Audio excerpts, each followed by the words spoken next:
Sepertinya Tiara ada gangguan sinyal, jadi diganti oleh Kania, Pak. Ya, silakan. Iya, sebentar ya, Pak.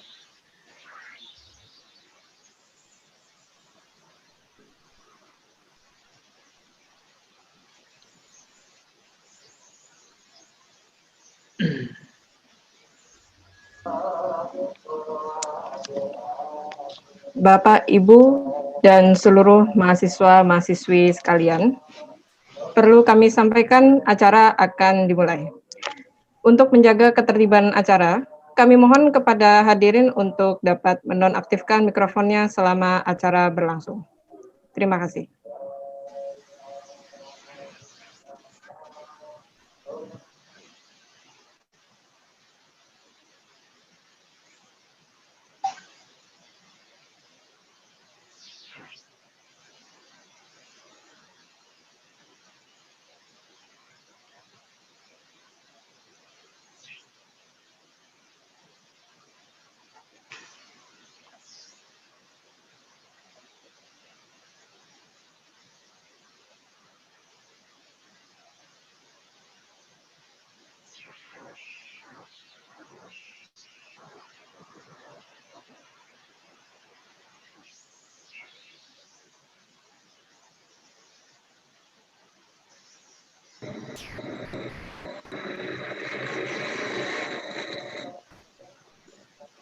Assalamualaikum warahmatullahi wabarakatuh.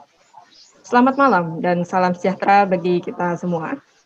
Shalom, Om Swastiastu, Namo Buddhaya, salam kebajikan.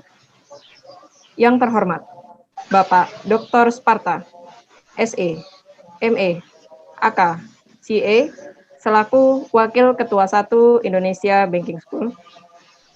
Yang kami hormati, Bapak Gatot Sugiono, SE, MM, selaku Wakil Ketua 2 Indonesia Banking School. Yang kami hormati, Bapak Ibu jajaran Kepala Program Studi dan Sekretaris Program Studi dari Program Studi Manajemen, Akuntansi, dan Manajemen Keuangan Perbankan Syariah Indonesia Banking School. Yang kami hormati, Almira Talita Zulaiha, selaku Ketua Acara Manajemen Nasional Webinar 2020. Yang kami hormati, Muhammad Ramadan Arga Kusuma, selaku Ketua Himpunan Mahasiswa Manajemen Indonesia Banking School. Yang kami hormati, Bapak Dr. Tauhid Ahmad, selaku pembicara. Yang kami hormati, Bapak Dr. Insinyur Batara Maju Simatupang, MT, MPhil, SIMB, selaku pembicara. Yang kami hormati, Bapak Dr. Antio Pracoyo, MSI, selaku moderator.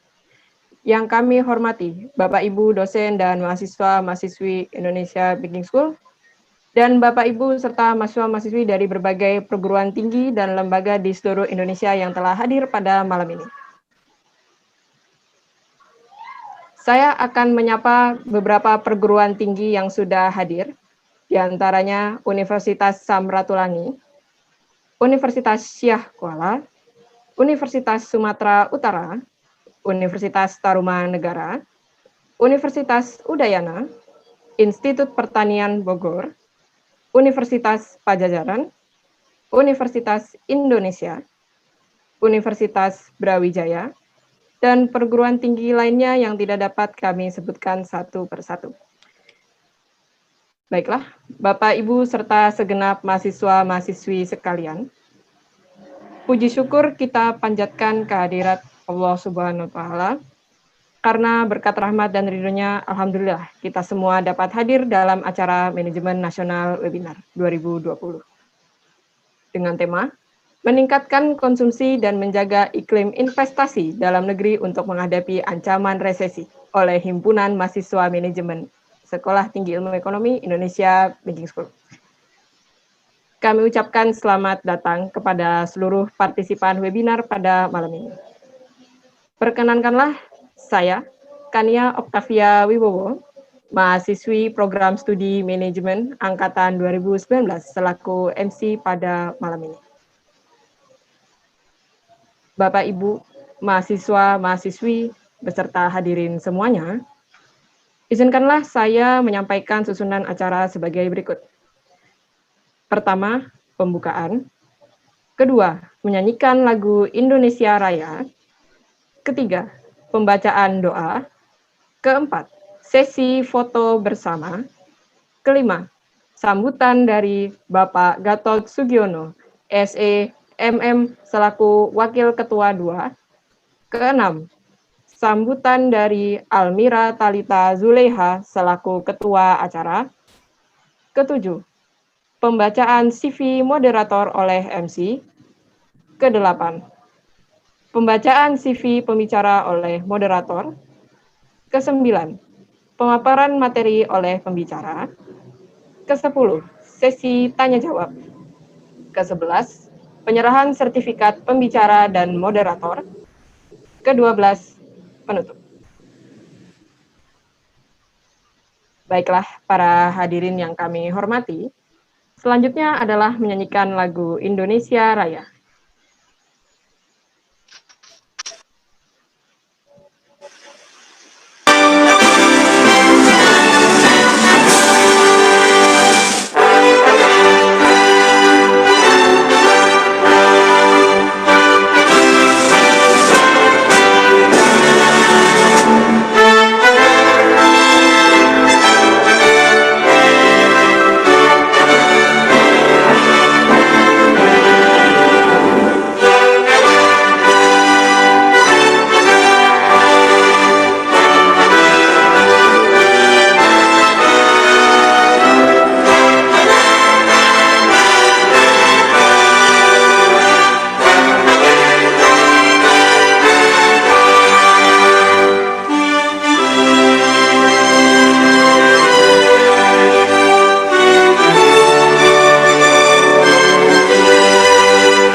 Baiklah, sebelum melangkah ke acara inti, marilah kita mulai acara ini dengan berdoa terlebih dahulu, yang akan dipandu oleh Saudara Rifki Alif Nugraha.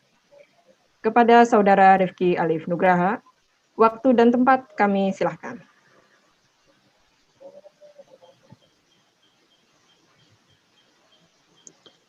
Izinkan saya membaca doa dalam agama Islam. Bagi yang beragama lain, dimohon menyesuaikan. Assalamualaikum warahmatullahi wabarakatuh. Marilah sejenak kita bersama-sama menundukkan kepala, bermunajat kepada Tuhan, agar kegiatan kita hari ini diberkahi dan berjalan dengan lancar. Bismillahirrahmanirrahim. Allahumma sholli ala Sayyidina Muhammad wa ala ali Sayyidina Muhammad. Ya Allah, ya Rahman, pada hari ini kami hendak menyelenggarakan acara Manajemen Nasional Webinar. Dengan memohon ridho dan izin-Mu, berkahilah semua langkah dan perbuatan kami, dan jadikanlah itu nilai ibadah dan nilai ilmu yang bermanfaat kepada kami. Ya Allah, mengingat pandemi yang sedang terjadi saat ini, berilah kesehatan untuk kami semua dan jauhkanlah kami dari bahaya, agar kami semua bisa bertemu dan menjalankan aktivitas seperti sebelumnya. Ya Allah, Berikanlah kami kesabaran dalam menghadapi dan melewati masa-masa yang cukup sulit ini. Ya Allah, ya Tuhan kami, Engkaulah Sang Maha Pengampun. Ampunilah dosa dan kesalahan kami, dosa pemimpin kami, serta dosa dan kesalahan kedua orang tua kami. Perkenankanlah doa dan pinta kami ini. Rabbana atina fid dunya hasanah wa fil akhirati hasanah wa qina azabannar. Subhana rabbika rabbil izzati amma yasifun wa salamun alal mursalin walhamdulillahi rabbil alamin. Amin ya rabbal alamin. Wassalamualaikum warahmatullahi wabarakatuh.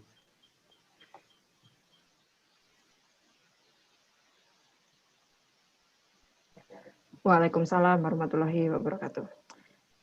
Terima kasih kepada Saudara Rifki Alif Nugraha. Semoga Tuhan Yang Maha Esa mengabulkan doa kita semua. Amin ya rabbal alamin. Sebelum memasuki acara inti kita pada hari ini, dimohon kepada Bapak, Ibu, dan mahasiswa-mahasiswi yang berada di ruang panelis untuk dapat mengaktifkan kamera karena akan ada sesi foto bersama.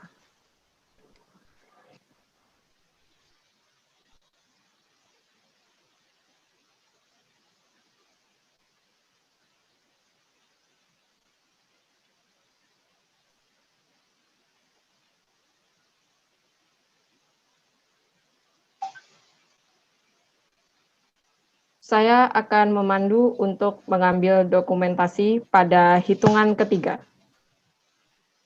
Slide pertama. 1, 2, 3.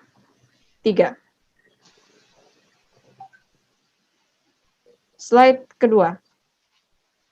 1, 2, 3. Slide ketiga. 1, 2, 3.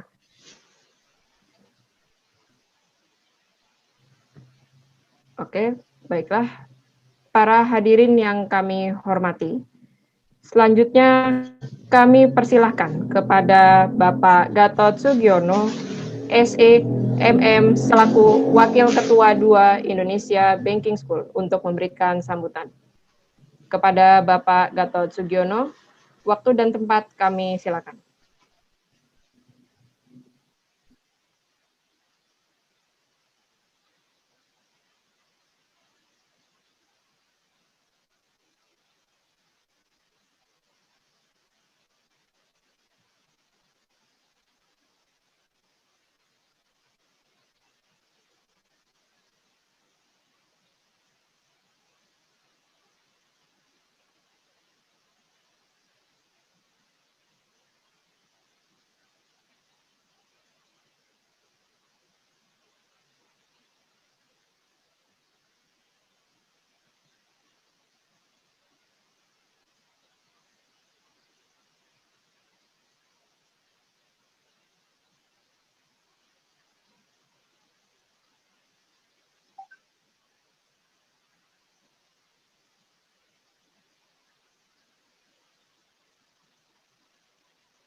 Mohon maaf karena ada gangguan teknis.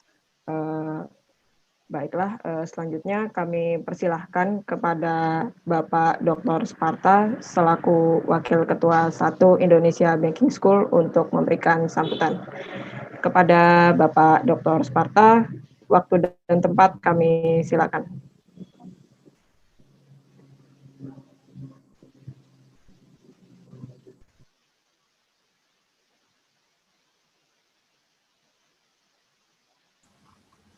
Assalamualaikum warahmatullahi wabarakatuh. Waalaikumsalam warahmatullahi wabarakatuh.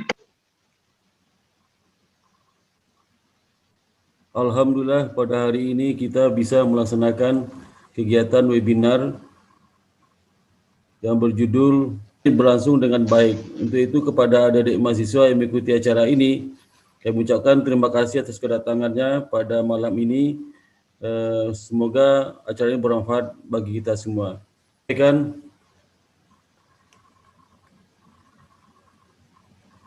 Semoga acara bermanfaat bagi kita semua. Assalamualaikum warahmatullahi wabarakatuh. Waalaikumsalam warahmatullahi wabarakatuh. Terima kasih kepada Bapak Dr. Sparta selaku Wakil Ketua 1 Indonesia Banking School atas sambutannya. Selanjutnya, kami persilahkan kepada Saudari Almira Talita Zulaiha selaku Ketua Acara untuk memberikan sambutan. Kepada Saudari Almira Talita Zulaiha, waktu dan tempat kami silakan. Assalamualaikum warahmatullahi wabarakatuh. Selamat malam dan salam sejahtera untuk kita semua. Shalom, Om Swastiastu, Namo Buddhaya, salam kebajikan. Yang terhormat Bapak Ibu pimpinan serta jajarannya dan para peserta manajemen nasional webinar yang berbahagia. Puji syukur kita panjatkan kepada Allah karena pada malam ini kita dapat berkumpul pada acara manajemen nasional webinar dalam keadaan sehat. Seperti yang kita tahu, bahwa dalam kondisi pandemi COVID-19 yang masih berlangsung sejak akhir Desember tahun 2019 ini memberikan dampak yang cukup besar di berbagai sektor, terutama pada sektor ekonomi Indonesia. Oleh karena itu, kami berharap dengan adanya acara ini, kita mendapatkan pembelajaran mengenai berbagai tindakan mitigasi terhadap resesi yang dilakukan berbagai pihak dan sikap masyarakat dalam meningkatkan konsumsi dan menjaga iklim investasi, sehingga berdampak positif bagi laju perekonomian Indonesia. Itu saja yang dapat saya sampaikan. Kurang lebihnya mohon maaf. Wassalamualaikum warahmatullahi wabarakatuh.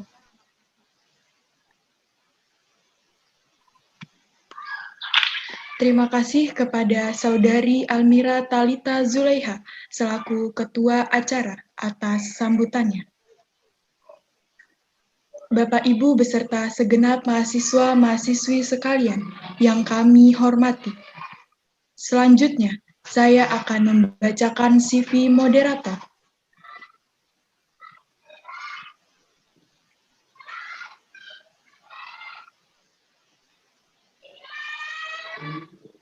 Akan saya bacakan CV Bapak Dr. Antio MSI selaku moderator pada hari ini.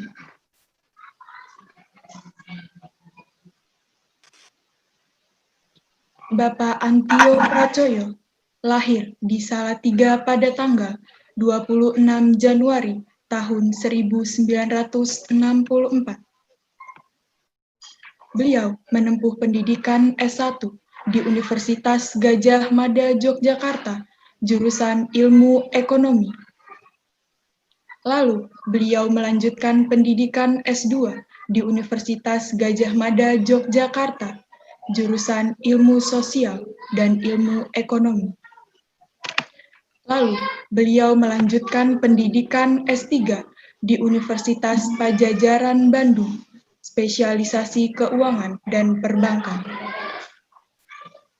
Sebelumnya, beliau sebagai trainer dan wakil pimpinan redaksi majalah dan wirausaha Pusdiklat PT Bank BRI Persero Tbk. Sekarang, beliau sebagai dosen tetap STIE Indonesia Banking School.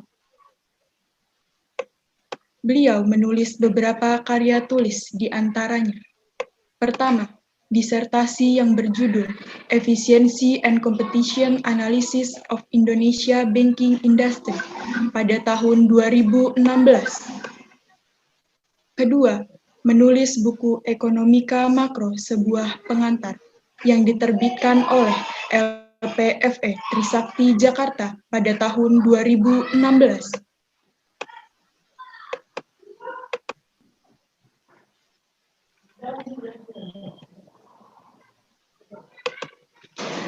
Acara selanjutnya saya serahkan kepada Bapak Dr. Antio Pracoyo MSI selaku moderator pada hari ini. Kepada Bapak Antio Pracoyo, waktu dan tempat kami silakan. Oke, terima kasih. Mbak Tiara. Sebelum saya memulai, saya tanya dulu ke Mbak Tiara, untuk pembicara itu masing-masing diberi waktu berapa menit? 40 menit, Pak. 40 menit, oke ya. Oke. Terima kasih. Oke, saya mulai. Assalamualaikum warahmatullahi wabarakatuh. Salam sejahtera bagi kita semua. Hari ini kita melakukan webinar, dan kalau dari seluruh peserta yang hadir, alhamdulillah hari ini kira-kira sudah 298, hampir 300. Jadi hari ini kita mulai dengan pembicara pertama, itu Bapak Dr. Tauhid Ahmad. Beliau kalau dari riwayat pendidikan itu S1, itu pendidikannya di IPB, kemudian S2 itu pendidikannya di Universitas Indonesia, S3 kemudian ke IPB, jadi, dan karir beliau ini cukup luar biasa karena pernah sebagai anggota Pokja Ketenagakerjaan, Sumber Daya Manusia, Ilmu Pengetahuan dan Teknologi, Komite Ekonomi dan Industri Nasional, KEIN. Kemudian dari 2019 sampai saat ini menjadi Direktur Eksekutif Institute for Development of Economics and Finance, INDEF. Dan kemudian kalau dari karya tulis dan publikasi, Proceeding Paper, the Second International Conference and Call for Paper on Trade, Strategy and Innovation of Trade in the Digital Economy Age, 2018, dan jurnal Global Value Chain of Indonesia Pulp and Paper Indonesia, itu terbit di Journal of Management Agribusiness. Untuk mempersingkat waktu, kepada Bapak Dr. Tauhid Ahmad, kami persilahkan. Waktunya kira-kira 40 menit. Pak Tauhid, monggo. Ya, terima kasih moderator atas waktu dan kesempatan yang diberikan. Mohon dibantu slide-nya karena saya pakai laptop, katanya agak sinyal saya jelek, jadi menggunakan HP yang saya taruh di meja begitu. Terima kasih atas kesempatannya. Mungkin bisa ditampilkan boleh ya, bisa dibantu atau ya, sambil jalan ada ya, tim Bapak yang bisa membantu. Monggo, silakan. Tim. Ya, Bapak Ibu sekalian, kita ketahui kalau kita lihat sekarang ini di tengah pandemi, maka salah satu jalan adalah bagaimana kita bisa mempertahankan konsumsi stabil dan tidak tergerus begitu, meskipun kita sama-sama ketahui bahwa tahun 2020 khususnya kuartal kedua konsumsi kita itu mengalami penurunan yang cukup drastis, itu minus 5,6 atau 5,7. Nah, di saat yang sama juga ternyata investasi juga turun begitu di tahun 2020 di kuartal kedua. Dan diperkirakan situasi yang tidak jauh berbeda juga nanti di kuartal ketiga, sehingga kita akan memasuki fase resesi begitu, karena sudah hampir 2 kuartal berturut-turut pertumbuhan ekonomi kita negatif. Bahkan kalau kita lihat sampai akhir tahun, berbagai lembaga termasuk kami memproyeksikan sepanjang tahun 2020 kita akan memasuki situasi negatif growth ya. Bahkan kemarin IMF memperkirakan hampir minus 1,5%. Kita sendiri masih angkanya agak sedikit optimis, itu di angka minus 0,2%. Itu pun mungkin masih memang perkiraan kita tengah tahun. Mungkin kalau kita exercise lagi, nanti kita akan kasih angka baru nanti di bulan November menjelang pengumuman pertumbuhan ekonomi di triwulan ketiga 2020. Nah, dari sisi itu maka memang saya kira tepat panitia mengambil satu judul bagaimana kita meningkatkan konsumsi dan menjaga iklim investasi di dalam negeri untuk menghadapi ancaman resesi. Nah, kalau kita lihat slide pertama, maka kita akan melihat sebenarnya bagaimana sih sebenarnya investasi kita. Tentu investasi ada dua pengertian. ada memang yang katakanlah investasi yang langsung dilihat dari engine of growth, ini bersumber dari masyarakat, tidak hanya sektor swasta tapi masyarakat umum. Ini porsinya kalau kita lihat itu sekitar 30-an persen dari pertumbuhan ekonomi kita begitu. Di samping konsumsi yang hampir 56-57%.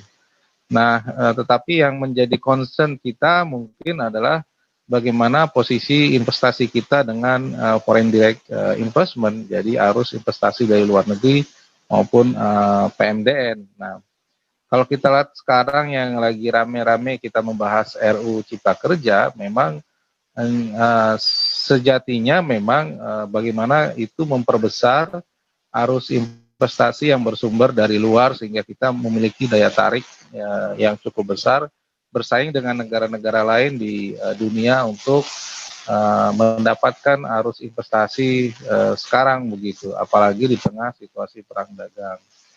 Kalau kita lihat struktur dari posisi investasi kita di negara lain di slide kedua, Indonesia sebenarnya tidak banyak perubahan ya.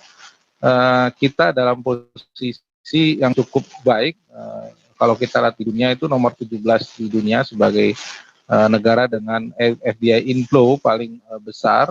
Itu kita sekitar di tahun 2019 itu sekitar 23 billion US dollar, terjadi kenaikan dengan sebelumnya yang 21. Ini menempatkan kita nomor 17.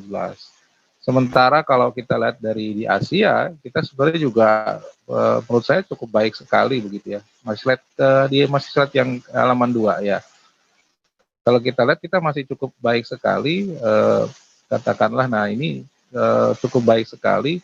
Kita hanya di bawah Cina, Singapura, dan India. Jadi kalau kita lihat di Asia, sebenarnya kita masih luar biasa begitu, bahkan mengalahkan negara Vietnam yang digadang-gadang sebagai katakanlah tujuan investasi asing. Kalau kita lihat dari nilainya, ini data dari ANCTAD, United Nations for Cooperation and Trade. Sebuah lembaga PBB untuk perdagangan dan pembangunan ANCTAD ya. Saya kira memang dengan situasi ini tidak ada kekhawatiran kalau misalnya kita itu jauh dari investasi. Kalau posisi ini kita nomor 4 dan nomor 17-nya sebenarnya tidak ada masalah begitu. Bahkan kalau kita lihat ini cukup besar, kita mengalahkan mengalahkan negara Korea sendiri, bahkan mengalahkan negara Jepang yang selama ini sebagai dulu ya sebagai negara tujuan investasi. Jadi nggak khawatir, kita masih di bawah Cina, Singapura, dan India untuk Asia dan nomor 17 di dunia. Jadi bagaimana memang pemerintah berupaya agar kita naik posisi ini, karena itu Omnibus Law digadang-gadang harapannya bisa meningkatkan arus investasi, terutama arus investasi asing. Nah, kalau kita lihat ya, memang kalau kita lihat dibandingkan negara lain, posisi FDI inflow kita terhadap GDP masih relatif kecil. Slide berikutnya. Kalau kita lihat itu kita sekitar mungkin persentasenya sekitar 2% GDP. Memang kalau kita lihat GDP kita itu besar sekali kalau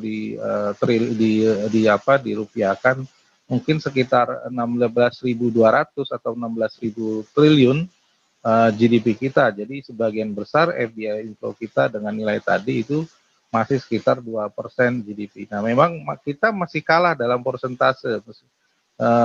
Mereka bisa katakanlah Vietnam bisa sekitar 6,2, 6,61% FDI inflow-nya begitu. Ini besar. Jadi artinya apa? Kekuatan ekonomi di Vietnam dalam posisi ini bisa menarik investasi yang jauh lebih besar potensinya dibandingkan negara kita. Kita potensi ekonominya besar sekali, tetapi hanya baru 2% yang bisa menarik investasi. Nah, ini yang menurut saya memang menjadi PR. Meskipun kita di dunia cukup baik, begitu posisi peringkat 4 maupun katakanlah 17 dalam posisi, tapi memang ternyata masih relatif kurang. Nah, kalau kita lihat memang sementara kalau dari sisi distribusinya menurut PDB sebenarnya kita nggak khawatir. Itu tetap tinggi 32,33% di tahun 2019. Slide berikutnya Mbak bisa dibantu. Itu 32,33%. Sementara konsumsi itu sekitar 57,92%. Artinya apa? Kalau kita lihat perbandingan dari 10 tahun terakhir, sebenarnya investasi masyarakat itu tidak terlalu mengkhawatirkan.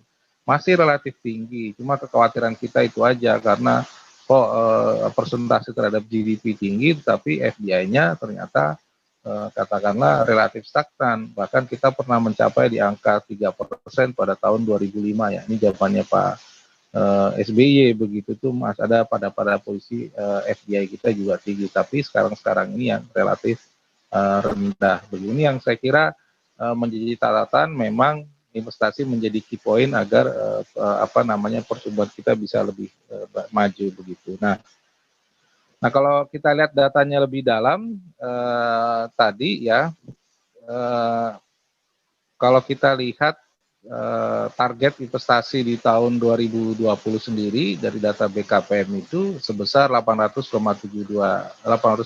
triliun, di mana realisasi baru 402, ya lumayan lah di tengah pandemi ini bisa tercapai kurang lebih ya hampir katakanlah 49,3% begitu. Nah ini sebagian besar oleh PMDN ketimbang PMA. Kalau lihat trennya memang PMA cenderung turun dan lebih kuat PMDN. Ini bisa jadi memang berbagai fenomena bahwa kita kurang begitu.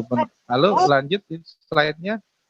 Ya, selanjutnya lanjut slide-nya. Nah, ini kalau kita lihat datanya ya itu jadi realisasinya memang masih turun ya sekitar 2%. Nah, ini yang meskipun dibandingkan 2019 naik sekitar 2%, tapi kalau lihat dari targetnya masih kurang lah begitu. Nah, penyerapan tenaga kerja juga luar biasa, masih 566 diperkirakan ya, ini kan angka yang akan dilibatkan. Karena tentu kalau dari investasi ini tidak langsung jadi bangun pabrik, tidak langsung jadi karena ini usaha, mereka butuh waktu untuk bisnisnya bisa berjalan. Tapi sebagian mungkin di sektor-sektor tersier yang bisa jalan. Nah, memang kalau saya lihat sih dengan angka 817,2 ini menurut saya ya terlalu optimis gitu ya. Karena memang tren di dunia di 2020 ini tren FDI itu bisa berkurang sekitar 20-30%, karena memang banyak negara yang wait and see apakah cukup aman di tengah pandemi bisa berinvestasi, terutama untuk investasi di sektor industri yang membutuhkan kesiapan fisik untuk dilakukan. Nah ini yang saya kira cukup berat ketimbang mungkin investasi di sektor tersier, di jasa dan sebagainya. Nah apalagi katakanlah pada sektor jasa sekarang lagi suram-suramnya. Ini yang membuat katakanlah tren investasi menurun di tahun 2020. Nah slide berikutnya. Nah kalau kita lihat lagi investasi rencana pemerintah sampai tahun 2024 itu kan 1.239,3 triliun. Totali periode kedua Pak Presiden ini targetnya hampir 5.000 triliun, which is ini menurut saya ya relatif berat ya, itu kenaikannya 47%, atau kita lihat rata-rata sekitar 9, ya kurang lebih kalau 5 tahun ya 9-10% nih.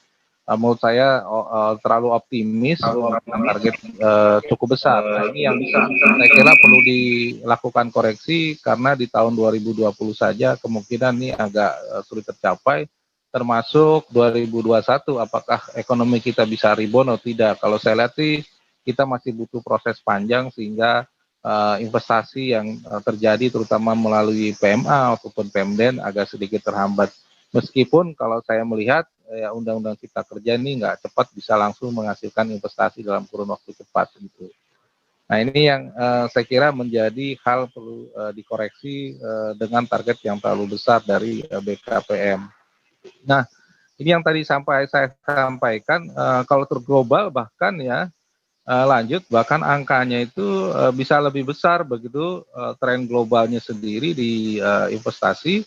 terutama FDI ya, kalau mungkin total investasi kita bisa 20-30, kalau yang FDI secara global tuh bahkan turun sampai 40% di tahun 2020. Bahkan titik terendahnya di tahun 2021. Ini menjadi catatan bahwa memang uang itu lagi seret nih di banyak negara, termasuk mitra-mitra kita. Kalau kita lihat investor kita kan majority dari Singapura. Singapura aja hampir sudah meskipun tetap bagus ke kita, tapi kan negaranya sekarang yang paling duluan terkena resesi karena struktur ekonominya itu 30-40% sumbernya dari perdagangan global begitu. Nah ini yang dan mereka cukup menderita dengan situasi ini meskipun sebenarnya mereka katakanlah tidak terlalu khawatir karena mereka dalam kelompok negara maju dengan pendapatan per kapita tinggi dan lagi pemerintah juga siap dengan menanggung cost daripada pandemi ini. Jadi ini yang saya lihat tren global bisa 40-an% terburuk yang saya kira ini masih akan berlanjut sampai tahun 2021.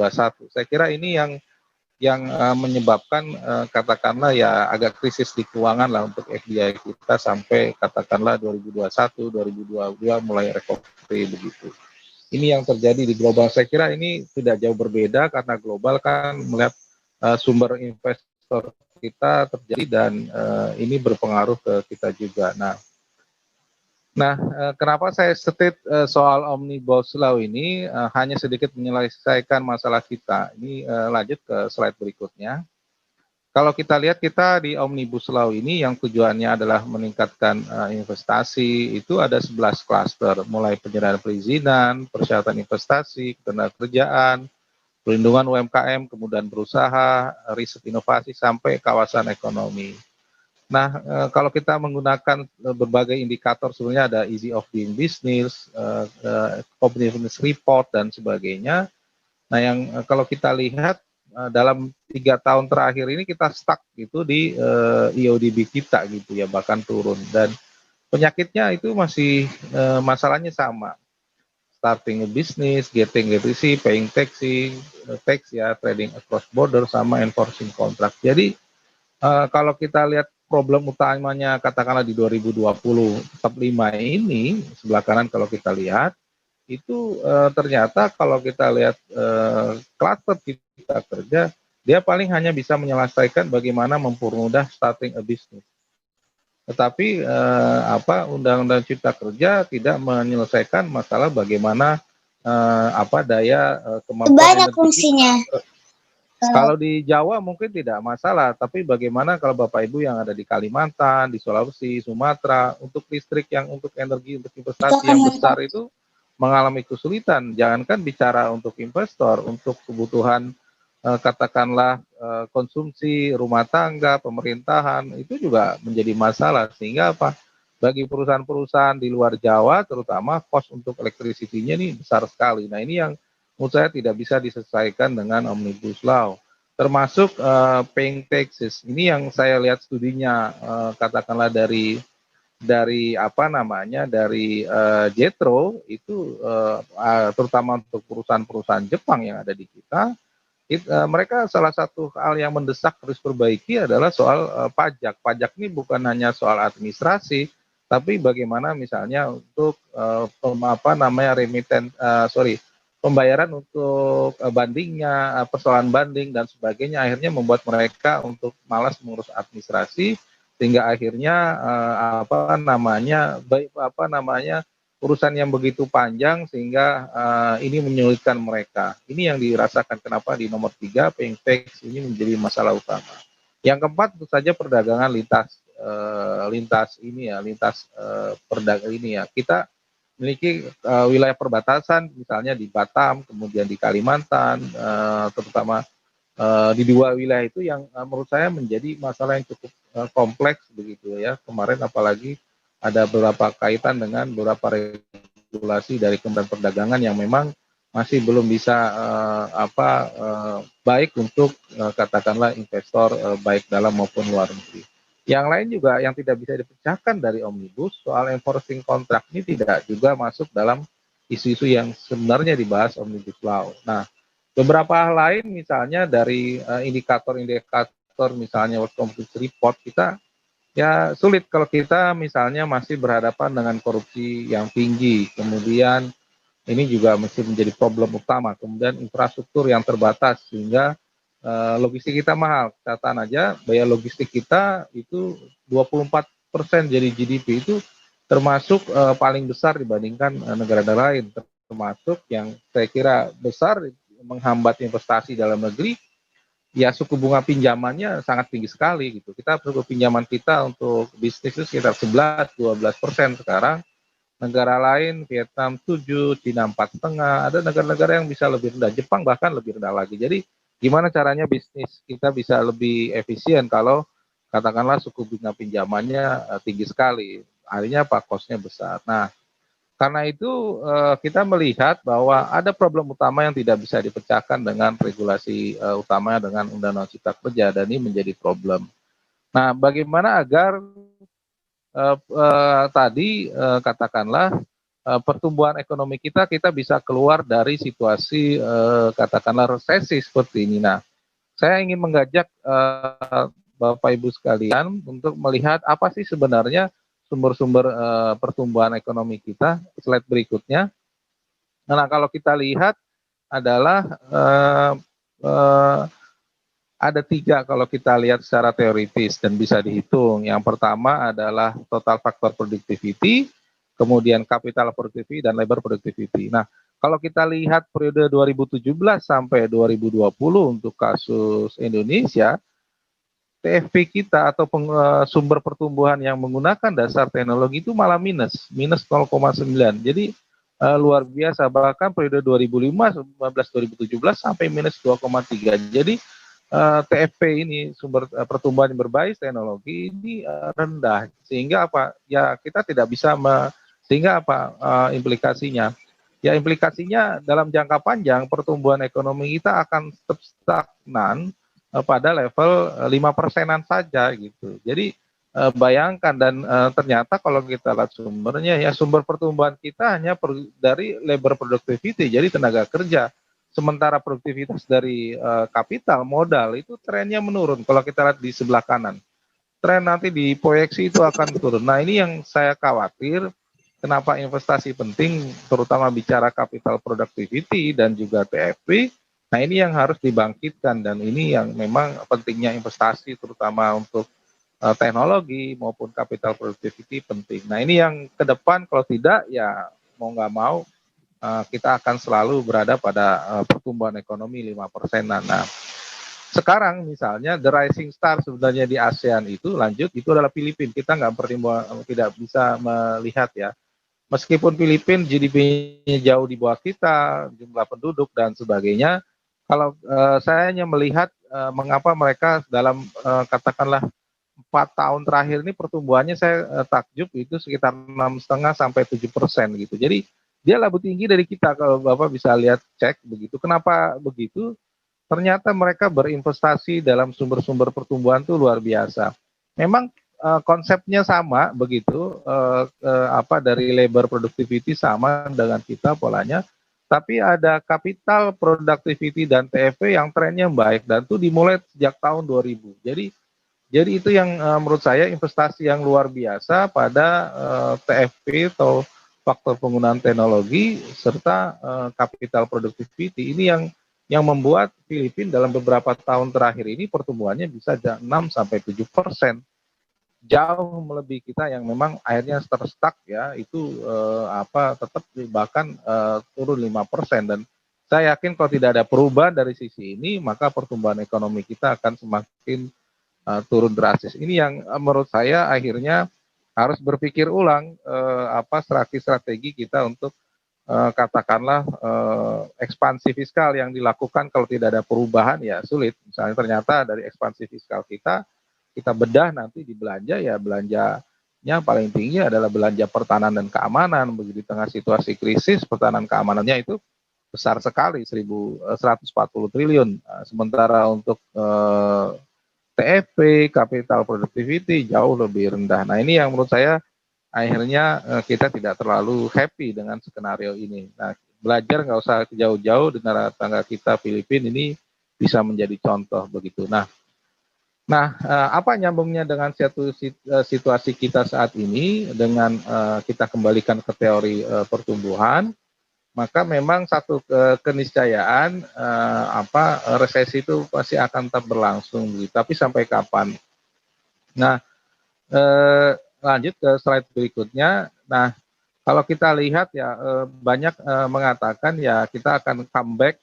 Memang titik terendahnya adalah kemarin di triwulan kedua 2020 dan diyakini memang triwulan ketiga jauh lebih baik. Namun memang untuk triwulan keempat saya tetap merasa bahwa hitungan kami itu sampai Desember tetap negatif begitu. Nah, faktornya sederhana, ini bukan karena investasi dan sebagainya, sebenarnya karena faktor aktivitas ekonomi ini ditutup atau tidak. Nah, aktivitas ekonomi itu atau tidak ini tergantung dari kebijakan PSBB dan non PSBB. Ketika PSBB diberlakukan dan pandemi berlangsung, ekonomi kita drop. Begitu dibuka memang langsung non PSBB. Tetapi kalau kita lihat beberapa indikator selanjutnya adalah kita tidak bisa mencapai titik optimal normal ketika sebelum pandemi, pada saat memang pandeminya belum berakhir. Karena itu memang menjadi ancaman pada triwulan ketiga bahkan 4 kita akan negatif. Sehingga saya yakin bahwa kita akan memasuki masa depresi yang saya kira terjadi di tahun 2020. Nah, dampaknya tentu saja sangat terlihat nyatanya ya peningkatan angka pengangguran, peningkatan angka kemiskinan, ya masalah-masalah sosial. Nah, saya kira ini yang sulit dihindari dan saya kira kalau situasi politik seperti ini, ya ini sudah ada bahan baku, ini pasti akan akan situasi yang memburuk dan ini seharusnya bisa kita cegah begitu. Nah, ini yang kita lihat beberapa slide berikutnya. Kalau kita lihat ya trennya ini pada saat PSBB pada saat pandemi itu di penjualan misalnya itu trennya menurun. Kita lihat yang merah ya, trennya menurun, tapi begitu dicabut membaik. Tetapi sampai Agustus segala macam itu nggak langsung normal kembali. Dia butuh panjang untuk penjualan apapun ya. Trennya sama begitu, apakah suku cadang, bahan bakar kendaraan, pelatihan informasi dan sebagainya itu trennya membaik memang. Tapi dia belum mencapai ke titik nol, ke titik normalnya begitu. Ya hanya makanan minuman saja yang sudah kembali mulai normal, tetapi yang lain cenderung turun karena kan kebutuhan pokok. Jadi mereka harus penuhi. Nah, ini yang menurut saya ini karena apa? Karena daya belinya memang masyarakat cukup drastis turun, bahkan katakanlah dalam 2 bulan terakhir kita deflasi. Kalau deflasi artinya daya beli turun. Kalau daya beli turun ya sudah bagi ekonomi, maka ini satu pertanda yang buruk. Nah, ini faktor utama saya yakin pada saat ketika PSBB dicabut harusnya dia dalam ritme 2-3 bulan normal lagi, tapi ini enggak, karena saya kira memang ancaman pandemi membuat konsumsi di sebagian kelompok masyarakat, terutama menengah ke atas, kalau bawah sudah pasti drop ya, tapi menengah ke atas juga akhirnya menahan laju konsumsinya. Nih, ini kita lihat datanya misalnya, untuk seluruh kelas ya, lanjut, nah konsumsi turun dan tabungan meningkat. Kalau kita lihat di total trennya memang seperti itu. Jadi sebelah kiri itu konsumsinya turun dari biasanya 70, hampir 70 sekitar menjadi 67, 68. Tabungannya meningkat yang biasanya mungkin 18 sudah mencapai 20%. Nah, ini terjadi ternyata tidak hanya di kelas yang pendapatan di bawah UMP-nya Jakarta misalnya, di bawah 4 juta katakanlah, tapi di semua kelas pendapatan masyarakat trennya sama begitu. Nah, cuma yang di atas 5 juta ini juga tidak banyak konsumsi menurun dan sebagainya, tabungannya yang relatif dia tidak banyak perubahan. Tapi justru di kelas masyarakat bawah, mereka karena tidak punya katakanlah income yang terbatas atau terganggu, banyak mereka yang akhirnya mengurangi konsumsi dan berjaga-jaga. Nah, ini yang akhirnya apa? Dalam situasi seperti ini yang membuat ekonomi tidak berjalan dan akhirnya sampai triwulan ketiga maupun keempat kita akan menghadapi situasi resesi, bahkan depresi. Ini yang menyebabkan memang konsumsi kita tidak pertumbuhan ekonomi kita akan memburuk di tahun 2020 begitu. Ini saya ambil antara periode Februari sampai Agustus Februari dan Agustus 2020. Nah, mana yang terdampak dengan situasi ini? kalau kita lihat ya masyarakat yang terendah ya adalah yang paling terdampak. Lanjut slide berikutnya. Langkung ini slide berikut. Jadi yang rendah lah yang terdampak itu hampir 70,53% data surveinya demografinya BPS itu yang saya kira paling terdampak. 70,53% masyarakat pendapatan rendah itu terdampak 70,5. Sementara yang tinggi di atas 7,2 juta itu hanya 30,34%. Artinya apa ya? Hanya ya paling bawah lah yang terdampak. Memang kalau kita lihat dari konsumsi itu hampir 40%, 20 itu masyarakat berpendapatan atas, 40 berpendapat kelompok menengah, dan 40 terbawah. Jadi kalau misalnya yang 40 yang terbawah kena sekitar 70% ya sudah ambyar secara langsung, maka konsumsi secara nasional mengalami penurunan dan akhirnya memang terjadi penurunan pertumbuhan ekonomi. Dilihat dari konsumsi kita tadi saya jelaskan hampir 57% menyumbang dari pertumbuhan ekonomi begitu. Nah ini apakah yang menurun yang mana begitu ya? Kalau saya lihat sih ya, konsumsi yang menurun terutama untuk katakanlah untuk transportasi, bahan bakar dan sebagainya terutama. Tapi ada yang naik justru untuk makanan, bahan sembako dan sebagainya. Kesehatan yang paling tinggi. Kalau kita lihat data e-commerce, ternyata yang paling tinggi belanjanya adalah untuk kesehatan dan perawatan. Dan ini saya kira ini satu hal yang sulit dihindari karena orang ingin tetap sehat dan tetap bisa hidup dengan normal di tengah ancaman pandemi. Saya kira itu soal konsumsi yang dilihat. Nah, bagaimana respon pemerintah dengan situasi ini? Saya melihat misalnya begini, PEN ini kan mulai digulurkan mulai bulan April lah ya. Tetapi kalau kita lihat penyerapannya per 7 Oktober secara garis besar itu total anggaran program pemulihan ekonomi itu sudah 47%. Nah saya khawatir kita tinggal sisa 2 bulan lagi. Ya kalau dapat 60% tuh alhamdulillah lah. Kalau saya nggak begitu yakin ya angka penyerapan kita rendah lah karena problemnya banyak, mulai administrasi, soal data sasaran, mulai perdipaan, mulai penanggung jawab pada tingkat teknis, sampai memang salah desain juga menjadi masalah sehingga penyerapannya rendah. Nah ini yang menyebabkan ya tidak bisa maksimal, bahkan pemerintah triwulan ketiga itu bisa sampai minus 1,9 sampai minus 3%. Jadi pemerintah sendiri sudah menyatakan sebenarnya kita sudah masuk ke resesi meskipun pengumuman resmi dari BPS-nya tidak ada. Nah yang menarik adalah ternyata bansos sampai kemarin 7 Oktober itu sudah terrealisir hampir 311 triliun, paling besar di antara itu totali dana PEN ya. Kalau bansosnya sendiri dana PEN itu sudah 311 triliun dari 625 ya 47%. Sementara bansosnya sendiri yang untuk mengganjal konsumsi itu sebesar 203,9 triliun, which is itu 79%. Nah meskipun sudah dibagi hampir ya saya kira ini realisasinya bisa 100% ya untuk bansos, tapi daya beli dan perilaku itu tidak terlalu banyak berubah ya. Daya beli turun dan perilakunya juga nggak banyak berubah begitu. Jadi tetap tidak banyak mendorong konsumsi kita lebih baik. Nah ini yang saya kira memang ada problem soal sasaran, soal besaran, sampai memang soal jenis-jenis bantuan yang saya kira banyak yang belum tepat dengan kebutuhan masyarakat. Ini yang menyebabkan bantuannya besar untuk bantuan konsumsi, terutama perlindungan sosial, tapi ternyata kita tetap aja tidak bisa keluar ancaman resesi kita yang bahkan bisa lebih parah minus 3% di triwulan ketiga 2020. Nah, karena itu the way out-nya saya kira bagaimanapun kita tetap kembali bagaimana bisa menurunkan kasus begitu. Slide terakhir. Nah, kalau kita lihat pada saat PSBB misalnya di April begitu ya dan dicabut, ketika dicabut tuh peningkatan kasusnya bisa sampai 4 atau 5 kali lipat begitu.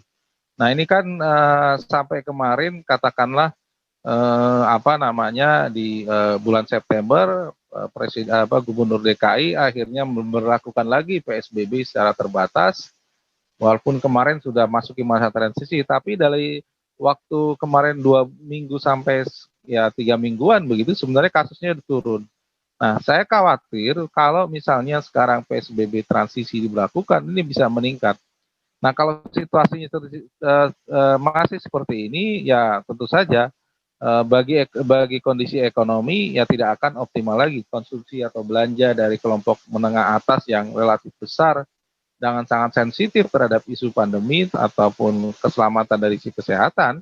Saya kira mereka akan terhambat untuk melakukan belanja. Nah inilah yang menurut saya akhirnya kita susah untuk katakanlah kembali ke titik normal dalam posisi yang relatif cepat begitu. Akhirnya satu-satu jalan ya bagaimana orang akhirnya menunggu kapan ini vaksin bisa dibagikan ke kita sehingga kita bisa normal, bisa nyaman, sehingga aktivitas ekonomi bisa normal. Nah ini akhirnya susah dan saya kira kalau menunggu Desember atau Januari, nah ini menurut saya juga dampak ke ekonomi juga sudah terjadi demikian besar. Nah sebagai penutup ya saya kira catatan saya adalah Omnibus Law hanya menyelesaikan bagian terkecil daripada permasalahan investasi.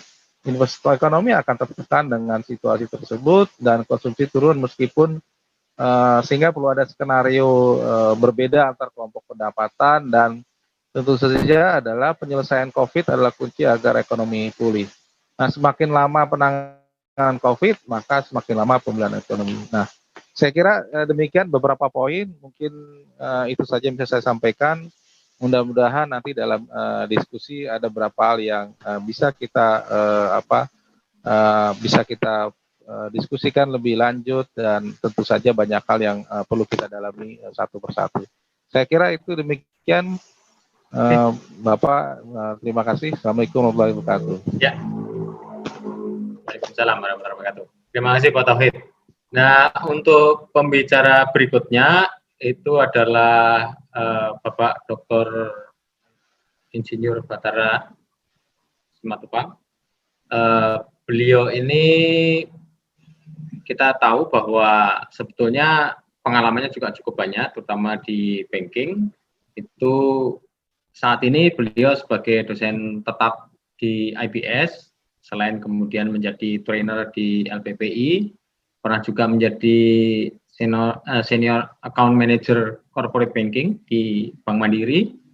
Kemudian beliau pernah juga bisa melakukan beberapa hal yang dilakukan sampai saat ini pun seringkali masih juga menulis beberapa di media massa di Kompas, Business Indonesia maupun yang lain-lain. Kemudian beliau juga pengajar hard skill di bidang banking risk management, kemudian juga pemegang lisensi risk management, WAPOD dan Certified Investment Market and Banking Analysis. Ya.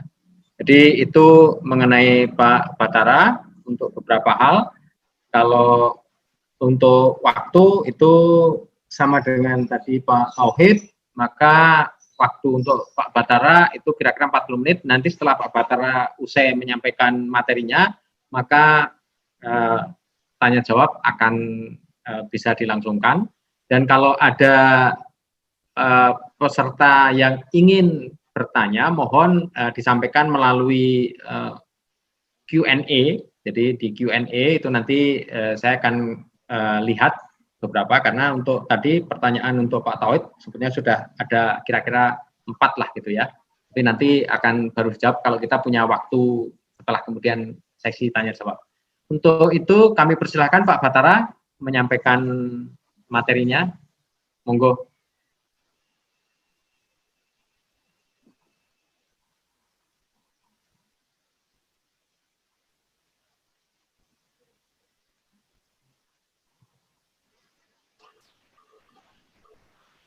Halo, selamat malam. Malam Pak Bathara. Semuanya sudah. Oke, sharingnya udah masuk Pak ya? Masuk, tinggal di ini aja. Oke. Nah, udah masuk. Ya. Baik, terima kasih Pak Antio, Pak Dr. Antio, Pak Dr. Tauhid, dan juga pimpinan IBS dan juga teman-teman mahasiswa maupun juga ada dosen dan yang lainnya profesinya. Terima kasih atas kesempatan ini. Kalau tadi Pak Tauhid sudah menjelaskan dari sisi investasi, juga kemungkinan apa dampak daripada Omnibus Law dan juga perilaku, maka saya mungkin akan berbicara dari sudut yang berbeda sedikit. Itu saya mengambil di sini peluang ya, pulih dari resesi. Ya, nah ada 5 agenda. Pertama itu saya akan bicara perkembangan pandemi, ini sekilas saja. Kemudian kita akan bicara resesi atau depresi ini. Kemudian pemulihan ekonomi nasional itu seperti apa, dan peluang pulih dari resesi itu ada enggak? Kemudian kesimpulan. Ya, nah kalau kita lihat ini perkembangan pandemi dunia dan regional. Jadi kalau kita lihat di akhir ini, kemarin ini baru saya exercise ya, pada tanggal 12 ya, jam 3. Jadi kalau dunia itu ya confirmed case-nya itu sudah mencapai 37 juta. Ya. Nah, kalau di situasi region ini Amerika yang paling parah. Kemudian Southeast Asia termasuk di sini Indonesia, ya nanti akan kita lihat seperti apa spesifiknya. Nah, Afrika kemudian Western Pacific ini paling rendah. Nah, ini adalah angka-angka yang ditunjukkan dari laporan WHO ya mengenai coronavirus disease. Nah, kalau kita lihat di sini kasus aktif ya pandemi dunia ini terus meningkat secara global, namun kasus yang meninggal mulai menurun. Ya, jadi kalau kita lihat di sini ada active case, kemudian ada close case, ini yang sudah di close yaitu yang sudah sembuh ya. Kemudian di sini ada daily new case-nya, juga ada daily death di sini. Jadi ini semua reportnya terupdate ya, terutama untuk yang di Eropa, Amerika itu di dalam hitungan jam sudah terupdate, tetapi yang dari Indonesia saya perhatikan masih terlambat ya, lebih kurang 2 atau 3 hari. Nah, ini adalah negara ya, situasi beberapa negara. Kalau kita lihat di sini masih ada beberapa negara, USA misalnya, Russian, Spain, France, Colombia, ini masih memasuki gelombang kedua, jadi second wave. Nah, second wave itu ada ya, sempat di United States misalnya turun naik lagi. Di Indonesia sendiri sudah turun naik lagi, kita masuk pada second wave. Ya, jadi yang paling parah sebenarnya ini ada di Amerika ya. Kemudian di negara lain seperti kasusnya itu ya ini India lebih tinggi, turun kemudian ke Brazil, ya Russian sampai kepada United Kingdom ini Pak. Ya di sini juga sudah masuk, sudah sempat dia turun, tapi kemudian di akhir kemarin mulai naik lagi. Ini kondisi beberapa negara. Nah, bagaimana dengan Indonesia? Jadi total case di Indonesia itu sudah mencapai 336, ya, dan terus ini pada tanggal 10 kemarin sekian kasusnya, kemudian daily new case itu sekitar 84 ya, tapi yang meninggal itu mencapai sudah 4.294 kasus. Nah, kemudian kalau kita lihat active case-nya totally, di situ sudah sampai dengan 31 Agustus melandai. Ya, kemudian naik lagi, makanya kita termasuk second wave ya. Dan ini sudah telah menginfeksi 66.262 orang. Ya, total death di sini ya, di sini kalau kita lihat sudah mencapai 11.935. Jadi cukup memprihatinkan. Nah, selanjutnya kita lihat perkembangannya dari daily new death in Indonesia ini, kita lebih kurang yang Oktober kemarin ada yang meninggal harian ini adalah 12 kasus. Ya, kalau kita bandingkan secara global dibandingkan dengan Indonesia di sini, maka kita bisa melihat rekod di kita itu 258 totalinya pada tanggal sekian. Dunia sudah mencapai 28 juta sekian. Nah, bagaimana akibat pandemi ini? kita masuk resesi atau depresi, ya. Nah, kita lihat di sini, ini terjadi guncangan langsung dan tidak langsung yang coba diatasi oleh pemerintah. Di sini adalah ya kita lihat kondisi perekonomian negara, ya.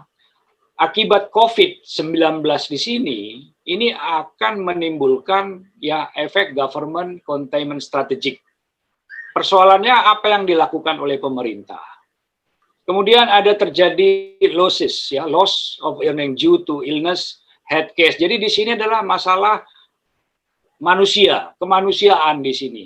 Apa dampaknya? Kematian, sakit, dan harus perlu ada pemulihan. Kemudian juga akan menimbulkan shock to the rest of the world, ya, kontraksi perdagangan terjadi, di dalam turis terjadi, FDI juga menurun, ya, remittance juga menurun, dan juga ini ada kondisional intervensi relief of firm and household. Ini adalah respon daripada ya government, ya perekonomian pemerintah itu apa yang dilakukan, dan ini digabung menjadi country economic condition. Nah, kita coba kembali ke sejarah dulu, bahwa di sini ya ini ada pernah terjadi Great Depression, yaitu tahun 1930 sampai 33, ya. Ini menjelang Perang Dunia Kedua. Ini berlangsung 3 tahun, ya. Di sini terjadi 3 tahun. Kemudian kalau kita bandingkan ya dengan resesi yang sekarang, ini adalah bukan karena ya di 2009 atau 2008 ini ada global financial crisis di Amerika. Sebenarnya bukan totally global karena Indonesia juga impact-nya kecil ya di global di sini financial crisis. Nah, ini adalah 99 itu ada Asian economic crisis ya. Nah, itu Indonesia juga sangat terpukul hebat. Tetapi saat ini yang terjadi di sini adalah di 2020 ini adalah akibat intervensi ya, intervensi COVID virus. Jadi tidak murni merupakan krisis yang diakibatkan oleh struktur perekonomian, tetapi akibat adanya pandemi. Nah, pertanyaannya sekarang di sini, apakah ini akan menjadi resesi atau depresi? Nah, kalau kita lihat di sini, ya, ini ada Asian Financial Crisis, Global Financial Crisis. Nah, pertanyaannya di sini dari mulai awal Januari sampai kepada Juni. Nah, di kuartal 1 kita masih positif 3%. Sekarang kita masuk kepada minus atau kontraksi 5,32. Tadi sudah disampaikan Pak Tauhid, ini belum diumumkan oleh BPS.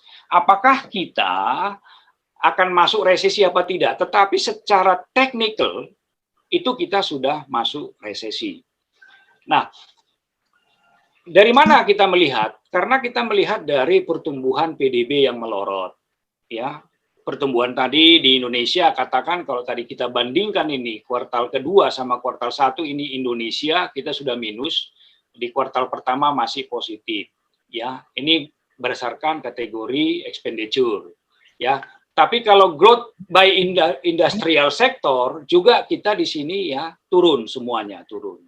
Dari mulai industri primer, sekunder sampai kepada tersier. Ya. Tadi disampaikan juga ini Malaysia malah lebih melorot lagi. Ya, Filipina dia sudah lebih dulu ya, lebih jauh ya dibandingkan Indonesia. Nah, walaupun mungkin nanti Filipina akan merupakan suatu recovery yang terbaik. Nah, kemudian saya lihat juga ya proyeksi pertumbuhan. Nah, kalau kita lihat ini adalah proyeksi yang dilakukan IMF ya dalam World Economic Outlook. Ya, kalau ini adalah global economy, berarti ini masih dianggap secara global di sini IMF masih terjadi kontraksi secara global. Ya, kontraksi 4,4%. Dan mereka memproyeksikan bahwa di 2021 5,2. Untuk advance economic, ini negara-negara maju, ini sudah dia minus 5,8. Ya. minus 5,8. Jadi kontraksinya terjadi 5,8, tetapi pemulihannya di 2021 bisa menjadi 3,9. Emerging market ya dan negara-negara berkembang itu di 2020 diperkirakan ini lebih kecil kontraksinya 3,3 dan akan recovery ya 6,0 ini di 2021. Jadi kalau kita lihat potensi atau peluang yang lebih cepat pulih itu berada pada emerging market ya dan developing economics. Ya, kalau kita lihat dari pola IMF ini. Nah, kemudian bagaimana outlook pertumbuhan ekonomi global itu memburuk tadi? Ya, beberapa risiko outlook ke depan ini ada second wave tadi kita sedang alami. Ini adalah proyeksi pemerintah, kita compare dengan IMF, OECD, World Bank. Nah, Kemenq mengatakan ya bahwa pada kuartal ketiga ini ya kita masih minus 1,7 dan recovery-nya mungkin di akhir tahun itu mencapai 0,6. Berarti kita masih di bawah 0. Kita masih ada perbaikan tetapi tidak serta-merta kita positif growth-nya. Ya, seperti di sini juga ya. Semuanya ini masih menampilkan negatif semua. IMF minus 0,44, ini OECD minus 3,3 ya. World Bank juga di sini mencapai di sini outlook-nya nanti antara 2 sama minus 1,6 karena mereka melakukan dua pola ya di dalam memprediknya. Nah, kemudian dampak pandemi triwulan 2. Ini saya ambil dari BPS ya. Kalau kita lihat di sini ya dampaknya terutama misalnya Tiongkok, Amerika ini Tiongkok minus 0,68, Amerika 9,5, Singapura minus 12,6, Hong Kong juga ya minus sampai 9,1, Uni Eropa juga minus. Jadi dampak pandemi ini adalah global, sangat luar biasa. Nah, di Indonesia ya kita melihat perubahan-perubahan ini ya baik itu dari sisi komoditas, konsumsi dan investasi itu menurun semua. Ini adalah penurunan-penurunan yang terjadi ya, ada yang quarter to quarterly dan ada yang year on year. Ini bisa mungkin saya skip aja karena detailnya. Nah, kemudian masuk kepada COVID-19 shock pada ekonomi Indonesia di kuartal 1 dan 2.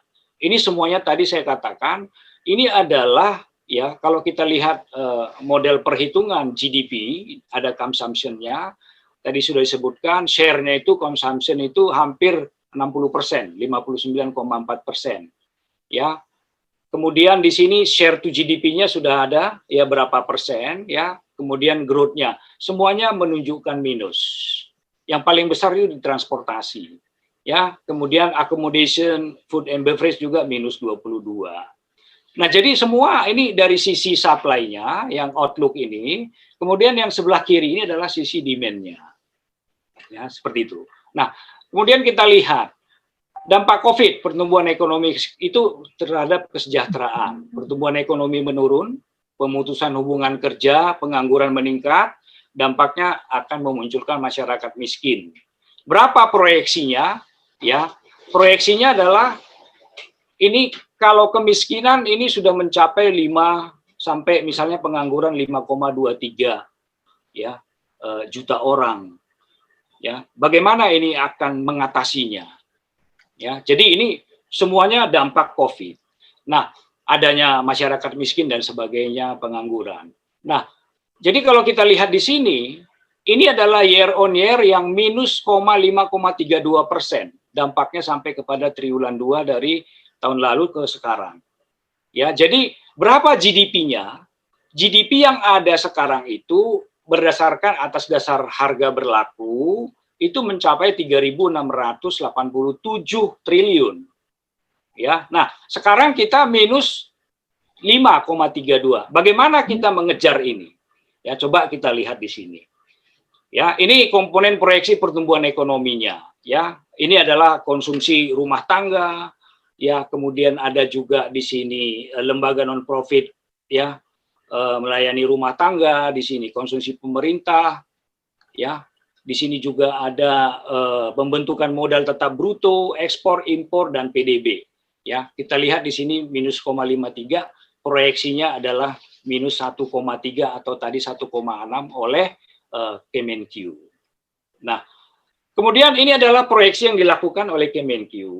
Dampaknya seperti kita ketahui, pertama adalah dampak PSBB ini kesehatan, pengangguran, perlambatan ekonomi, pelemahan sektor keuangan. Artinya terjadi illiquidity juga nanti di dalam sistem keuangan kita. Nah, sekarang pertanyaannya bagaimana kalau kita mendapat di kuartal 2 minus 3,2, bagaimana dia menaikkannya ini supaya dia mencapai 0 dan bahkan bisa growth. Ya. Nah, ini adalah secara teoritis. Kita mengenal apa yang namanya filsuf John Maynard Keynes, itu British economist, ya. Kemudian Keynesian itu oleh Paul Krugman, ini pemenang Nobel 2008 mengenai perdagangan internasional. Nah, indikator resesi mereka masukkan begini. Meningkatnya pengangguran, penurunan penjualan retail, perlambatan pertumbuhan manufaktur, penurunan pendapatan pribadi real. Nah, tetapi karena ada tadi intervensi itu dalam bentuk pandemi, maka tanpa pandemi, resep mereka itu adalah pemerintah menempuh kebijakan ekspansif. Jadi bukan kontraktif. Jadi peran rumah tangga dan dunia usaha tidak dapat diharapkan karena illiquidity. Ya, karena pengangguran, pengurangan pendapatan. Nah, tugas pemerintah menurut Keynesian menggelontorkan pengeluaran untuk mendorong peningkatan pendapatan masyarakat yang menimbulkan permintaan dan menggerakkan roda perekonomian. Nah, kenapa saya masukkan Simon Kuznets di sini? Ini adalah Russian American economist, statistician, and scientist, ya, pemenang Nobel Economy Science. Inilah yang menemukan konsep pertumbuhan ekonomi, menghasilkan wawasan baru dalam melihat struktur ekonomi dan sosial serta proses pembangunan. Inilah orangnya Simon Kuznets itu membuat perhitungan GNP dan GDP sejak Great Depression pada tahun 30 sampai 33. Nah, ini adalah modelnya, ya, modelnya. Kalau kita lihat di sini ada APBN, ada arus dana, ada transaksi berjalan neraca pembayaran, ya. Ini secara teknikalinya. Nah, yang saya mau sampaikan, dampaknya kepada pertumbuhan kredit juga turun, investmentnya turun, kredit growth-nya turun, consumption loan-nya turun, working capital loans-nya turun. Akibatnya PDB juga tidak, ya, pasti akan go down, ya, turun juga, ya. Dan ini terjadi sejak 2003, baru kali ini penurunan semuanya akibat pandemi. Nah, kemudian bagaimana pemulihan ekonominya? Kita lihat di sini adalah biaya yang dikeluarkan oleh pemerintah di dalam rangka pemulihan ekonomi nasional mencapai 695,2 triliun. Ada yang untuk kesehatan khusus, perlindungan sosial, insentif usaha, sektoral di sini, pembiayaan korporasi, UMKM. Nah, yang menjadi tanggung jawab Satgas PEN itu adalah pada UMKM, perlindungan sosial, insentif usaha, pembiayaan korporasi. Ya. Ini insentif usaha ada tanggung jawab, ini tanggung jawab kementerian, karena ini menyangkut PPH dan sebagainya. Nah, yang lain ini adalah khusus, tempatnya Pak Buni Monardo yang kesehatan. Sedangkan yang selain ini, semuanya adalah dilaksanakan oleh Satgas PEN. Nah, ini prosesnya, ya, ini adalah DIPA, totalnya semuanya sekarang dikatakan tadi sama, ya, udah mencapai 54%. Nah, kemudian ini progres pelaksanaannya yang telah dilakukan mereka, ya, baik pagunya sekian, realisasinya 21. Jadi totalnya ini nanti kita lihat di sini, ya, ini adalah berapa yang telah digelontorkan oleh Satgas ini sampai tanggal 30 September, ya, mencapai di sini. Nah, kalau saya lihat di sini angkanya itu sudah mencapai 151 yang digelontorkan triliun. Nah, tadi dikatakan seberapa jauh dampak daripada PEN ini. Nah, kalau kita lihat di sini, ya, tadi ini totalnya sekitar 217 untuk program perlindungan sosial, ya. Jadi tadi ada perlindungan sosial, ada UMKM, ada sektoral KL, ada pembiayaan koperasi, ini masih nihil, ya. Nah, ini adalah apa yang dilakukan oleh PEN dari mulai A1 sampai A9. Tapi yang kuning ini yang dilakukan oleh Satgas, ya. Selebihnya itu berbeda lagi. Nah, kemudian ini adalah program UMKM yang dilakukan, penempatan dana sampai kepada pembiayaan investasi, totalnya sekian. Dan terakhir ini 120,4 ini prognosanya. Nah, bagaimana kita melihat peluangnya? Ya, artinya di sini saya mengatakan, kalau Pak Presiden mengatakan perkuat ekonomi desa sebagai penyangga kota. Ini adalah krisis, ya. Kalau terjadi krisis, maka dalam bahasa China itu ada wei jiu. Jadi artinya ini ada bahaya, ada peluang. Artinya dalam setiap krisis pasti ada peluang. Ya, apakah krisis tadi resesi atau depresi. Nah, jadi untuk mengubah ini kita harus tahu, mampu memahami perilaku bisnis, siklusnya, perilaku produk, siklus produk, perilaku mitra bisnis, perilaku lingkungan, ketentuan regulasi, akses keuangan dan lain halnya. Nah, kita melihat di sini. Ini adalah kita harus lihat dulu apa yang membentuk GDP-nya. Ya, di sini ada konsumsi rumah tangga udah mencapai 54. Kalau ininya turun, otomatis ini akan melorot kembali. Bagaimana dia supaya naik? Ini yang dilakukan oleh pemerintah, ya. Ini sumber-sumber pertemuannya tadi, ya. Di sini ada PMBT, ekspor sampai kepada struktur PDB triwulan kedua. Ya, ini adalah strukturnya, semuanya minus. Apa yang perlu dilakukan pemerintah? Ya. Sebelum masuk ke sana, saya ingin menunjukkan dulu apa yang dihasilkan McKinsey. Semuanya adalah penurunan ekspektasi pembelanjaan di sebagian besar kategori produk konsumen. Semuanya bergeser.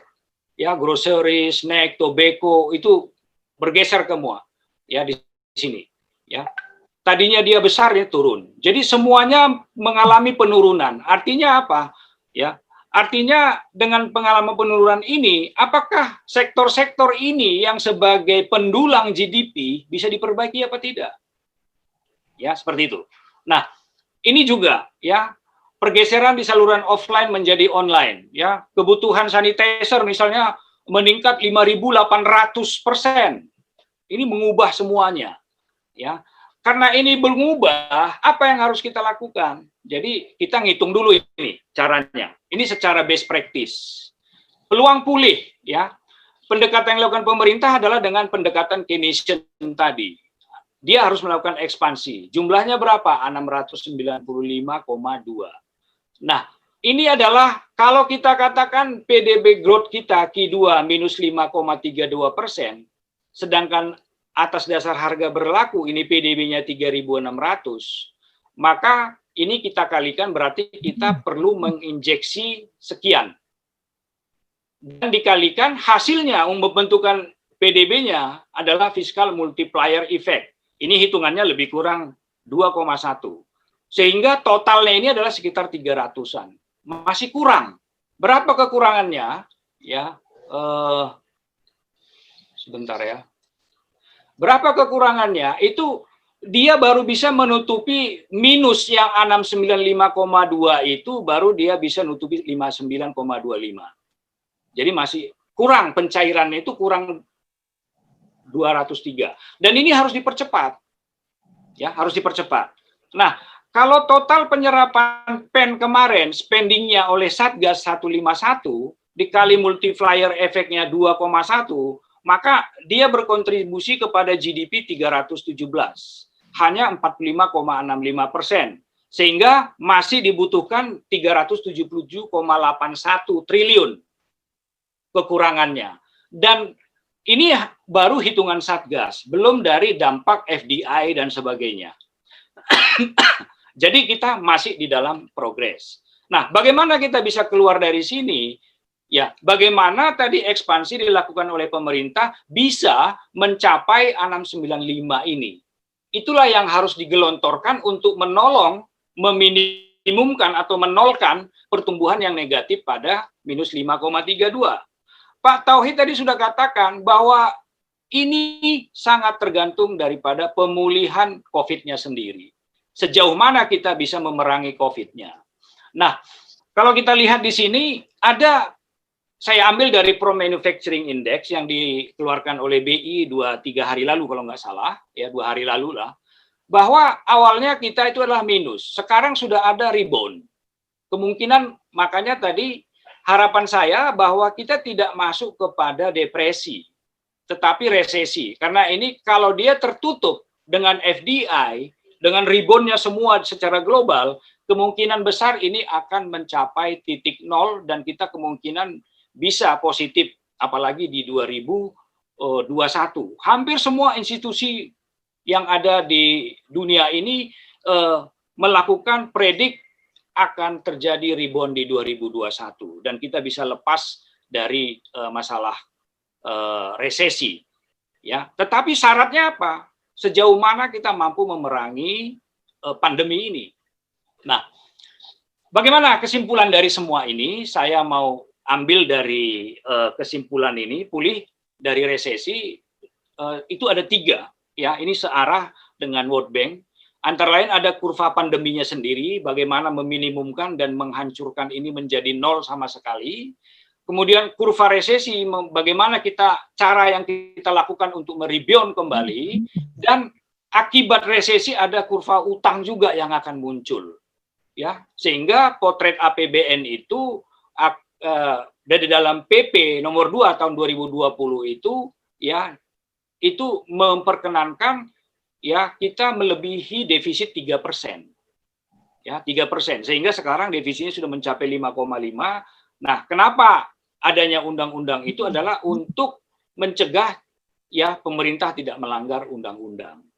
Nah, kesimpulannya bagaimana? Jadi di sini ada kesiapan sistem kesehatan yang kuat untuk memberikan rasa aman, termasuk percepatan pengadaan serum COVID.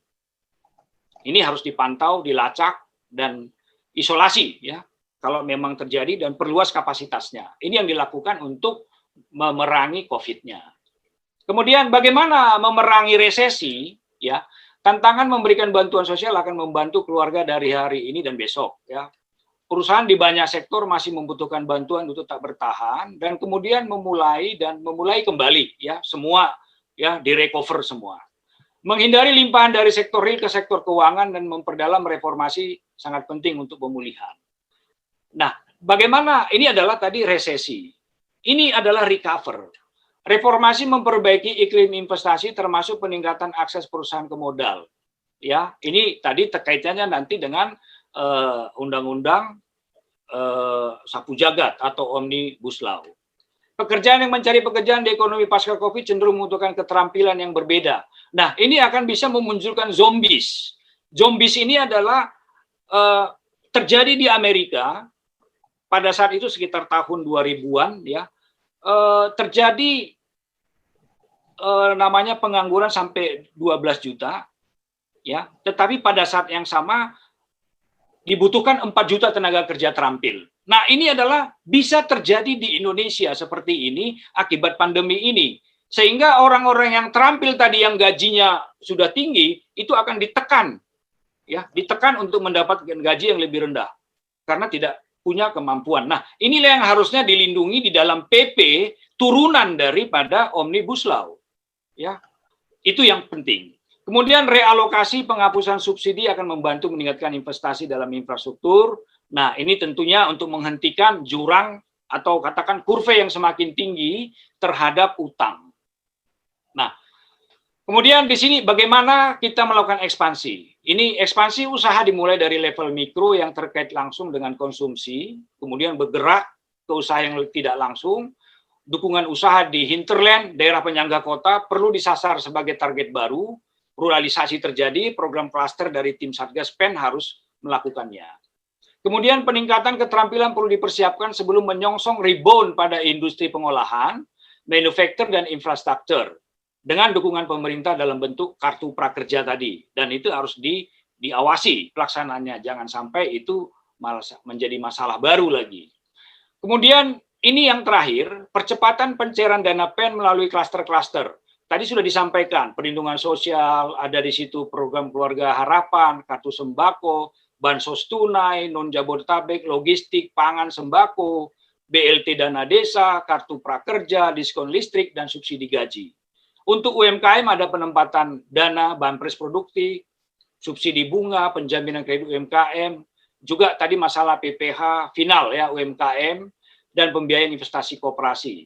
Sektoral ini tanggung jawab dari kementerian, lembaga, dan Pemda. Dan pembiayaan korporasi ini masih nihil, ya mungkin belum ada yang daftar. Jadi inilah kesimpulan yang dapat saya sampaikan. Semoga ini memberikan manfaat yang baik terhadap kita semua. Terima kasih. Kami serahkan kembali kepada Pak Moderator. Monggo Pak. Terima kasih Pak Batara. Ini memang kemudian dari apa yang sudah dikumpulkan itu ada beberapa pertanyaan. Ini selamat datang juga kepada Pak Kurniawan Saifullah, itu sudah gabung di panelis. Pak Kurniawan sudah gabung. Oke, pertanyaan yang pertama itu tadi ditujukan ke Pak Tauhid. Itu penanyanya Muhikhlasul Nurijab dari SIM sebagai Makassar. Jadi pertanyaannya, apakah harapan data yang tadi disampaikan dapat menjadi konsep yang baik bagi UMKM? Itu dulu, silakan Pak Tauhid. Maaf, pertanyaannya apa tadi? Data apa? Sorry? Data yang tadi ditampilkan, itu apakah kira-kira baik bagi peningkatan UMKM? Gitu, Pak Tauhid. Oke. Dari Makassar ini yang tanya. Ya, dari Makassar. Ya, saya kira begini, kalau kita lihat data survei mengenai COVID ya, dampak terhadap UMKM, hampir sebagian besar mungkin 40-50% ini banyak yang tutup. Kalau data kami juga melakukan survei itu hampir 90-80 sampai 90% seluruh usaha itu terdampak. Apalagi UMKM yang saya kira paling rentan terhadap situasi pandemi seperti ini begitu. Nah, apakah ini juga terdampak? Saya kira ya pasti terdampak. Nah, masalahnya adalah apakah UMKM ini juga mendapatkan prioritas yang sama pada saat program PEN tadi disebutkan bahwa memang UMKM juga mendapatkan alokasi yang cukup besar. Tapi kalau kita lihat tadi data yang disampaikan, UMKM itu realisasinya nomor 2 setelah bansos begitu ya. Saya lupa tadi persentasenya mungkin di bawah daripada bansos. Nah, problemnya adalah yang mendapatkan restrukturisasi, kemudian yang mendapatkan keringanan untuk KUR dan restrukturisasi itu kurang lebih hanya sekitar 6 juta begitu ya, 6 juta UMKM yang terdata dari target katakanlah 12 juta yang ada di data di OJK begitu. Sementara yang lain masih belum terdata. Ada problem bahwa memang ada tambahan untuk UMKM yang katakanlah belum terdata dari sistem perbankan, itu saya lupa jumlahnya sekitar 1 atau 2 juta begitu. Nah, problemnya adalah UMKM yang terdaftar di BPS ya itu sekitar 27 juta. Jadi masih banyak sekali UMKM yang tidak terakses oleh layanan program PEN ini, sehingga saya khawatir dengan situasi sekarang dan proses pendataan yang saya kira mengalami kesulitan di tingkat lapangan, itu banyak UMKM yang sudah ketinggalan dari situasi atau dari bantuan pemerintah. Sehingga tentu saja proses recovery-nya agak lebih lama. Nah ini yang menurut saya menjadi catatan. Yang kedua adalah, kalau kita lihat data, selalu jalan keluarnya UMKM harus beralih ke penggunaan teknologi atau e-commerce. Data sensus ekonomi 2016 yang ada dikeluarkan 2017 itu baru sekitar mungkin 15 paling tinggi 20% UMKM kita yang terdaftar itu yang telah menggunakan katakanlah e-commerce gitu ya, menggunakan komputer dan sebagainya. Memang kalau kita lihat data dari penjualan yang dilakukan oleh BI itu memang ada terjadi peningkatan entah UMKM atau belum bisa diklasifikasi, tapi account menggunakan e-commerce itu dari 1 juta menjadi 3 juta, ada peningkatan. Tetapi memang yang yang saya kira dan itu cenderung persisten dari bulan Februari, Maret sampai kemarin Juli gitu ya. Nah problemnya memang sebenarnya masih banyak UMKM yang katakanlah di bawah itu tidak melek dengan digital, kemudian tidak terdata dari kementerian dan apalagi dengan layanan perbankan. Nah ini akhirnya yang sulit mendapatkan bantuan dari program pemerintah dalam berbagai skema bantuan KUR dengan bunga 0%, restrukturisasi dari pinjamannya maupun bantuan-bantuan termasuk sekarang ada bansos untuk UMKM tadi yang disalurkan melalui perbankan himbara terutama dari BRI. Nah ini saya kira tantangannya adalah bagaimana menyambungkan UMKM yang memerlukan tapi belum terakses dengan layanan program PEN begitu. Saya kira mungkin itu respon saya. Yang kedua, ini pertanyaan juga hampir mirip, itu dari ini tapi berkaitan dengan Omnibus Law, ya, itu ada dari Pak Gatot dan kemudian dari Dian Indriani. Itu apakah imbas jangka panjang mengenai Omnibus Law itu pada kondisi ini bisa menarik minat investor? Ya, memang kalau saya lihat Omnibus Law gini, kalau kita lihat trennya tadi tanpa Omnibus Law sebenarnya pertumbuhan katakanlah investasi kita sudah cukup baik ya.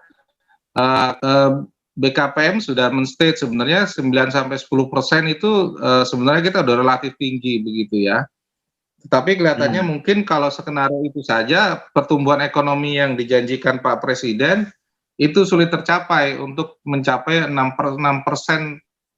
growth of ekonominya agak sulit karena butuh investasi yang besar, karena itu Omnibus Law dilahirkan. Tapi memang apakah ini jangka pendek atau jangka panjang? Saya melihatnya ini jangka panjang. Yang pertama, situasinya adalah pandemi. Pandemi ini tidak mudah mendatangkan investor di mana masing-masing negara katakanlah punya problem yang sama begitu, bukan hanya kita tapi seluruh negara. Jadi agak sulit kita bisa membantu misalnya dari Singapura atau Cina ataupun Amerika yang sama-sama punya problem yang sama begitu, sehingga arus investasi tadi digambarkan oleh datanya Ted itu akan turun karena situasinya sama. Jadi nggak mungkin dalam situasi ini bersifat jangka pendek meskipun ada Omnibus Law. Yang kedua adalah Omnibus Law ini juga membutuhkan regulasi-regulasi turunan atau katakanlah ada peraturan RPP-nya. Tercatat paling tidak Omnibus Law ini ada 37 RPP, rancangan peraturan pemerintah, ada 5 perpres, itu yang harus dikebut. Nah, itu dari RPP dan perpres itu belum tentu bisa dijadikan acuan dalam waktu relatif cepat untuk pelaksanaan di tingkat lapangan. Ini butuh proses, jadi memang tidak mudah. Nah, yang ketiga bahwa Omnibus Law secara konsep itu memang sebagian besar itu hanya memperbaiki tata kelola soal perizinan, mempermudah proses kemudahan berusaha. Tapi faktor-faktor lain yang tadi saya sampaikan itu butuh pekerjaan besar dan itu harus dibereskan sehingga investasi itu bisa masuk begitu. Ini hanya sebagian kecil dari problem investasi kita yang besar begitu. Ya memang ada persoalan lain, apakah akan menarik minat dari negara lain? Nah tadi kalau kita beberapa studi mengatakan paling besar yang harus diperbaiki adalah infrastruktur kita.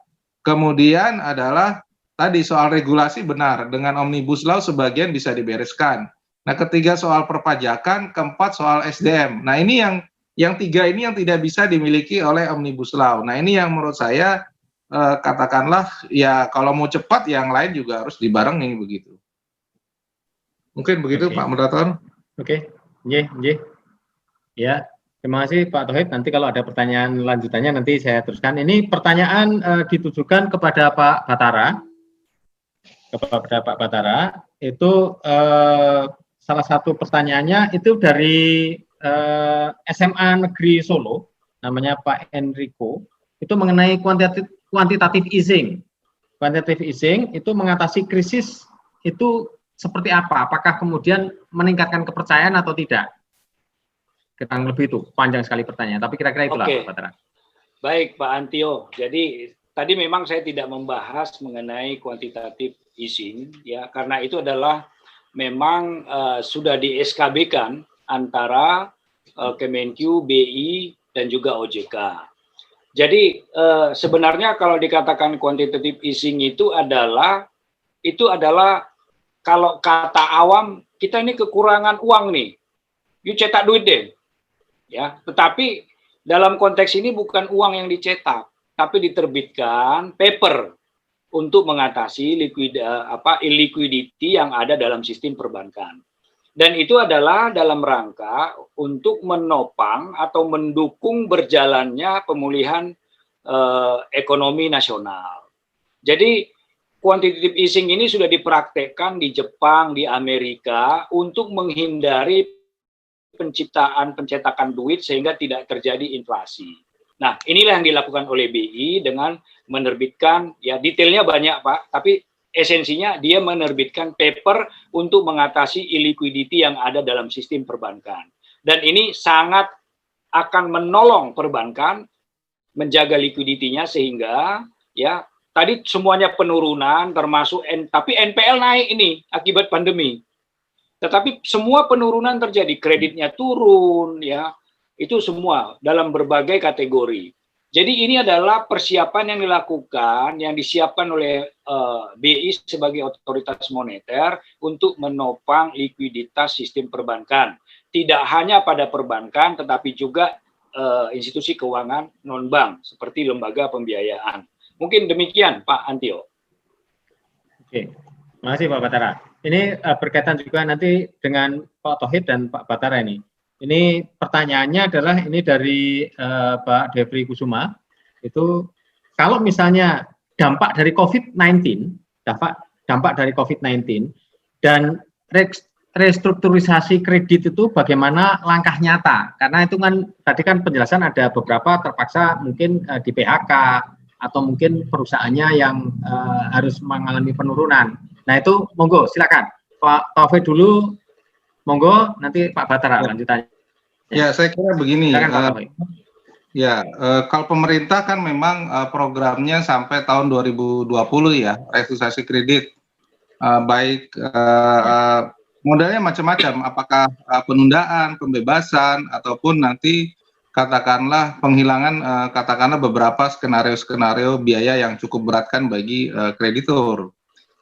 Nah, menurut saya memang ini dalam situasi gini sangat diperlukan, bahkan katakanlah untuk kredit konsumsi dan sebagainya banyak yang memang yang akhirnya dibebaskan, tetapi tidak menunda kewajiban-kewajiban, hanya mungkin diloskan sampai tahun 2020. Menurut saya ini penting dan sangat diperlukan dalam situasi seperti ini, dan saya setuju memang program ini perlu begitu. Tapi memang siapa sasaran yang katakanlah paling membutuhkan dengan situasi begini. Nah, saya kira memang harus punya skema-skema tentu. Nah, sementara ini kan yang prioritas adalah katakanlah pelaku usaha UMKM di bawah 10 miliar. Dan ini saya kira menjadi prioritas. Tapi memang banyak usaha-usaha menengah besar ke atas, katakanlah di atas 10 miliar, yang sebenarnya punya masalah yang sama. Nah, ini yang katakanlah tidak mendapatkan katakanlah perhatian, padahal mereka juga menanggung beban yang sama begitu. Nah, ini yang saya kira perlu ada restrukturisasi tambahan yang diperlukan dan ada sesuatu yang guna. Hal sederhana misalnya, harusnya di tengah situasi begini memang agak sulit ya, tetapi menurut saya perlu. Ketika situasi sulit begini, ya harusnya Bank Indonesia itu menurunkan suku bunga. Sekarang kan suku bunga dari Bank Indonesia sendiri kan sekitar 4%. Harusnya bisa lebih turun dari itu sehingga suku bunga pinjaman itu bisa lebih rendah. Problem pertama itu. Yang kedua, suku bunga perbankan harusnya bisa lebih turun. Nah, sekarang kan harusnya Bank Indonesia udah turun sekitar mungkin di atas 150 basis poin. Tetapi suku bunga pinjaman itu masih tetap ajak di angka 11%. Nah, ini ada problem kita transmisi yang tidak bagus, sehingga akhirnya stagnasi di situ, sehingga beban terutama di sektor real itu masih menjadi problem utama begitu. Nah, ini yang tidak tersentuh dalam program restrukturisasi yang sekarang ini dijalankan, dan saya kira ini yang menjadi PR ke depan. Saya kira mungkin begitu responnya, Pak. Tapi untuk tahun 2021 saya kira kalau misalnya sampai sekarang ini ternyata sampai 2020 pertumbuhan ekonomi kita masih negatif, saya kira ini harus diteruskan begitu sampai 2021, begitu sampai memang ada proses titik balik kita ke positif di 2021 nyata, paling tidak di kuartal pertama atau kedua di 2021 positif, maka realisasi itu bisa plafonnya bisa dikurangi secara bertahap begitu. Saya kira mungkin itu Pak Moderator, terima kasih. Ya, silakan Pak Batara. Oke, jadi memang agak sejalan ya dengan apa yang disampaikan Pak Tauhid ya. Tadi memang dalam UMKM pemerintah sudah mengalokasikan tadi angkanya 123,46 triliun. Antara lain itu subsidi bunga ada 35 triliun ya. Penempatan dana untuk restrukturisasi 78 triliun. Belanja ya itu ada 5 triliun, penjaminan untuk modal kerja, artinya pemerintah menyiapkan juga secure ya untuk jaminan asuransinya itu mencapai 1 triliun. Kemudian kalau menyangkut PPh final dan sebagainya memang itu sudah sangat membantu dunia usaha. Jadi alokasi ini sebenarnya kalau saya hitung angkanya, mungkin di lapangan berkurang. Karena apa? Karena mungkin akibat terjadinya pandemi ini, banyak orang-orang yang katakanlah di DKI ini, yang tadinya berusaha, UMKM, kaki lima, mikro, itu balik ke kampung. Nah, di kampung mereka tidak mendapat fasilitas ini. Nah, ini adalah perlu menjadi target-target yang dilakukan oleh tim Satgas PEN ini, untuk mendata mereka ini menjadi target sehingga ini bisa menggerakkan di daerah-daerah kembali ya konsumsi dan sebagainya, sehingga dengan pergerakan ini bisa menimbulkan peningkatan konsumsi. Kalau terjadi peningkatan konsumsi, demand-nya naik, maka supply-nya juga akan mengikuti. Tetapi sekali lagi bahwa perang yang kita hadapi ini adalah bagaimana kita memerangi COVID ini supaya tidak ada. Dengan demikian, recovery itu akan lebih cepat. Karena tadi prinsipnya pemerintah sudah menggelontorkan dana ini. Persoalannya adalah bagaimana percepatannya dilakukan hanya dalam tempo 2 bulan ini ke depan. Karena kenapa tadi misalnya tingkat suku bunga diharapkan turun. Tadi kalau misalnya tadi katakanlah 7 days repo itu 4%, ya kemudian mau diturunkan lagi misalnya 50 BPS menjadi 3,5%, saya pikir tanpa aturan yang mengikat bank, perbankan dan juga peraturan korporasi untuk ikut menurunkan NIM-nya, itu tidak akan mungkin terjadi penurunan itu. Jadi harus ada juga kebijakan pemerintah yang mengatakan apabila 7 days repo sebagai bunga suku acuan turun, maka mereka wajib menurunkan NIM-nya sebesar BPS yang diturunkan oleh Bank Indonesia. Ini yang untuk mengikat. Kenapa? Pada beberapa kasus, saya melihat sebagai seorang mantan bankir, saya melihat bahwa ada dana-dana yang di placement itu diminta bukan dalam angka-angka giro, tetapi itu malah diminta special rate sehingga menyamai suku bunga deposito. Nah, kalau ini yang terjadi, bagaimana mungkin perbankan menurunkan tingkat suku bunganya? Ya, karena pemerintah sendiri memaksa dia ditempatkan uang di giro, tapi bunganya berada pada tingkat suku bunga deposito.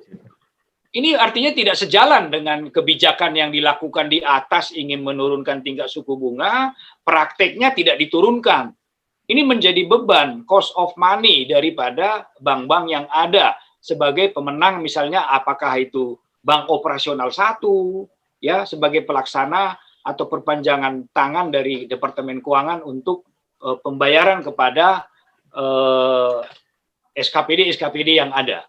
Nah, kemudian juga satu hal yang paling penting, tadi kebijakan itu tidak bisa seperti kita mencicipi cabai gitu loh.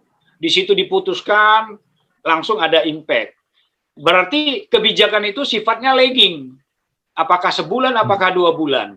Nah, jadi di sini Satgas ini yang bertanggung jawab untuk mempercepat, ya, di lapangan itu harus lebih cepat, extraordinary. Nggak bisa lagi membiarkan pasar berkembang seenaknya. Harus ada intervensi pemerintah untuk melakukan pemulihan.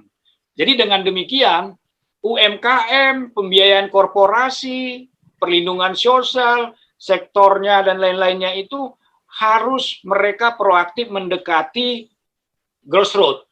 Sebenarnya target yang mana yang paling penting sehingga bisa menggerakkan GDP lebih positif. Mungkin demikian Pak Antio, makasih. Oke, terima kasih Pak Batra dan Pak Tauhid, karena waktu juga semakin malam ini. Kalau mungkin yang dari Indonesia Timur ini sudah hampir jam 11 malam. Iya, oleh karena itu terima kasih kepada semua yang hadir hari ini karena bersedia, mungkin dari Indonesia bagian timur bersedia hadir sampai di malam hari ini. Ada beberapa hal yang bisa saya simpulkan sederhana saja, bahwa sebetulnya memang selalu ada time lag, ya, time lag di dalam kebijakan. Karena hari ini diputuskan, belum tentu besok itu langsung terlaksana sesuai dengan apa yang didengar atau dibaca, karena itu memang ada lag. Nah, itu juga ada beberapa kebijakan yang memang harus ditekan supaya paling tidak itu nanti tidak berkepanjangan, sehingga kondisi seperti ini di Indonesia sebetulnya itu kan juga persoalannya persoalan global. Jadi berbeda dengan krisis-krisis masa lalu yang sempat juga dialami di Indonesia 97-98 dan seterusnya. Oleh karena itu, kadang-kadang kita memang harus berhati-hati pada saat kemudian kita menanggapi sesuatu, ya. Jadi artinya itu memang harus ada sedikit paksaan. Tadi Pak Tauhid juga sudah menyampaikan 11% suku bunga itu seperti apa, padahal 7-day repo rate sudah turun, ya, sudah turun, tetapi kemudian suku bunga pinjaman, dan kemudian Pak Batra menyambung bahwa toh memang ada sesuatu hal yang kadang-kadang banking memberikan suku bunga khusus untuk giro yang mendekati sebetulnya suku bunga deposito, sehingga kemudian itulah yang memang harus akhirnya ditanggung juga oleh masyarakat peminjam, kan, ya. Oke, itu aja kira-kira yang bisa saya. Terima kasih atas paparannya Pak Tauhid dan Pak Batara. Moga-moga ini nanti menjadi tambahan bekal bagi semua yang hadir di sini. Seperti apa sih sebetulnya kejadian-kejadian kalau kita mau meningkatkan investasi, bahwa kalau Omnibus Law itu hanya sebagian kecil dari sebuah tools yang kemudian sebetulnya itu bisa berantainya membutuhkan tadi ada waktu, jeda waktu yang memang kita butuhkan, dan ada beberapa peraturan-peraturan turunannya. Nah, itulah yang kemudian nantinya akan kita bisa lihat situasi seperti apa, nanti kemajuannya Indonesia seperti apa. Memang beliau berdua harapannya bahwa moga-moga di tahun 2021 pertumbuhan ekonomi kita bisa menjadi positif. Nah, tergantung nanti di kebijakan itu apakah kemudian implementasinya, ya, Pak Taufik dan Pak Batara, sehingga kemudian itu apakah kemudian memang nyata-nyata dilaksanakan di lapangan sesuai dengan harapan seluruh masyarakat. Kalau masyarakat sih berharapnya banyak, ya, tapi kan kadang-kadang ya kembali lagi itu jeda waktu itu selalu muncul.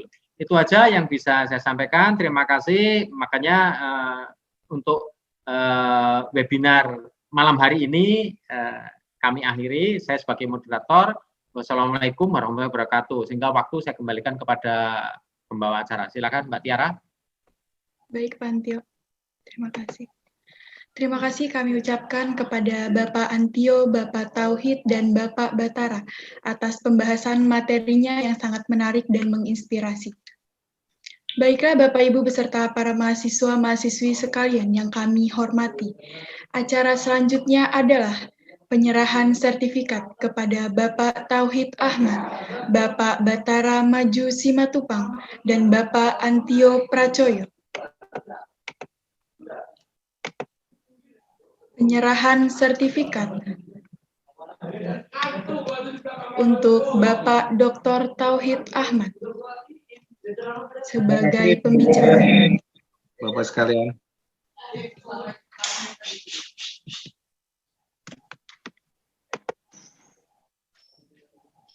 Penyerahan sertifikat kedua kepada Bapak Dr. Insinyur Batara Maju Simatupang sebagai pembicara. Penyerahan sertifikat untuk Bapak Dr. Antio Pracoyo, MSI selaku moderator. Terima kasih, Mbak Tiara. Bapak, Ibu, dan para mahasiswa-mahasiswi yang kami hormati, akhirnya sampailah kita di penghujung acara Manajemen Nasional Webinar pada hari ini. Kami ucapkan terima kasih atas kehadiran dan partisipasi Bapak, Ibu, dan segenap mahasiswa-mahasiswi sekalian. Semoga acara Manajemen Nasional Webinar ini dapat memberikan manfaat serta pemahaman bagi kita semua. Atas nama seluruh panitia penyelenggara acara dari Himpunan Mahasiswa Manajemen STIE Indonesia Banking School, kami mohon maaf apabila ada yang kurang berkenan. Sampai jumpa kembali pada Manajemen Nasional Webinar pada tahun 2021. Terima kasih, saya Tiara Ayu Maharani, selaku pembawa acara pamit undur diri. Wabillahi taufiq wal hidayah, wassalamualaikum warahmatullahi wabarakatuh. Waalaikumsalam. Waalaikumsalam. Pak makasih Pak Antio, Pak Batara, sampai ketemu Makasih. lagi. Pak Tauhid, makasih. Mas Tauhid, makasih Pak Batara, makasih Pak Antio. Sampai ketemu lagi. Makasih Pak Erik ya. Sukses acaranya. Itu iya. Pak Kurniawan gabung loh Pak Erik. Mohon pamit. Itu kita pindah ke pindah ke panelis Pak Kurniawan. Pak Kurniawan, thank you Pak sudah bergabung Pak. Terima kasih Pak, sukses Pak, bagus Pak. Yo, makasih Pak, makasih. Pamit ya. Makasih Pak. Ya, enggak. Makasih Pak. Makasih banget loh Pak Tauhid. Yo, Ahmad, thank you Pak Ahmad. Makasih Oke. Pak. Terima kasih Pak. Ayo, Ya. Hima manajemen bagus tuh. Makasih. Makasih, mohon pamit ya. Mas Erik, Makasih ya. makasih Pak Erik. Terima kasih Pak. Terima kasih Pak. Terima kasih Pak. Yo. Oke. Terima kasih Pak.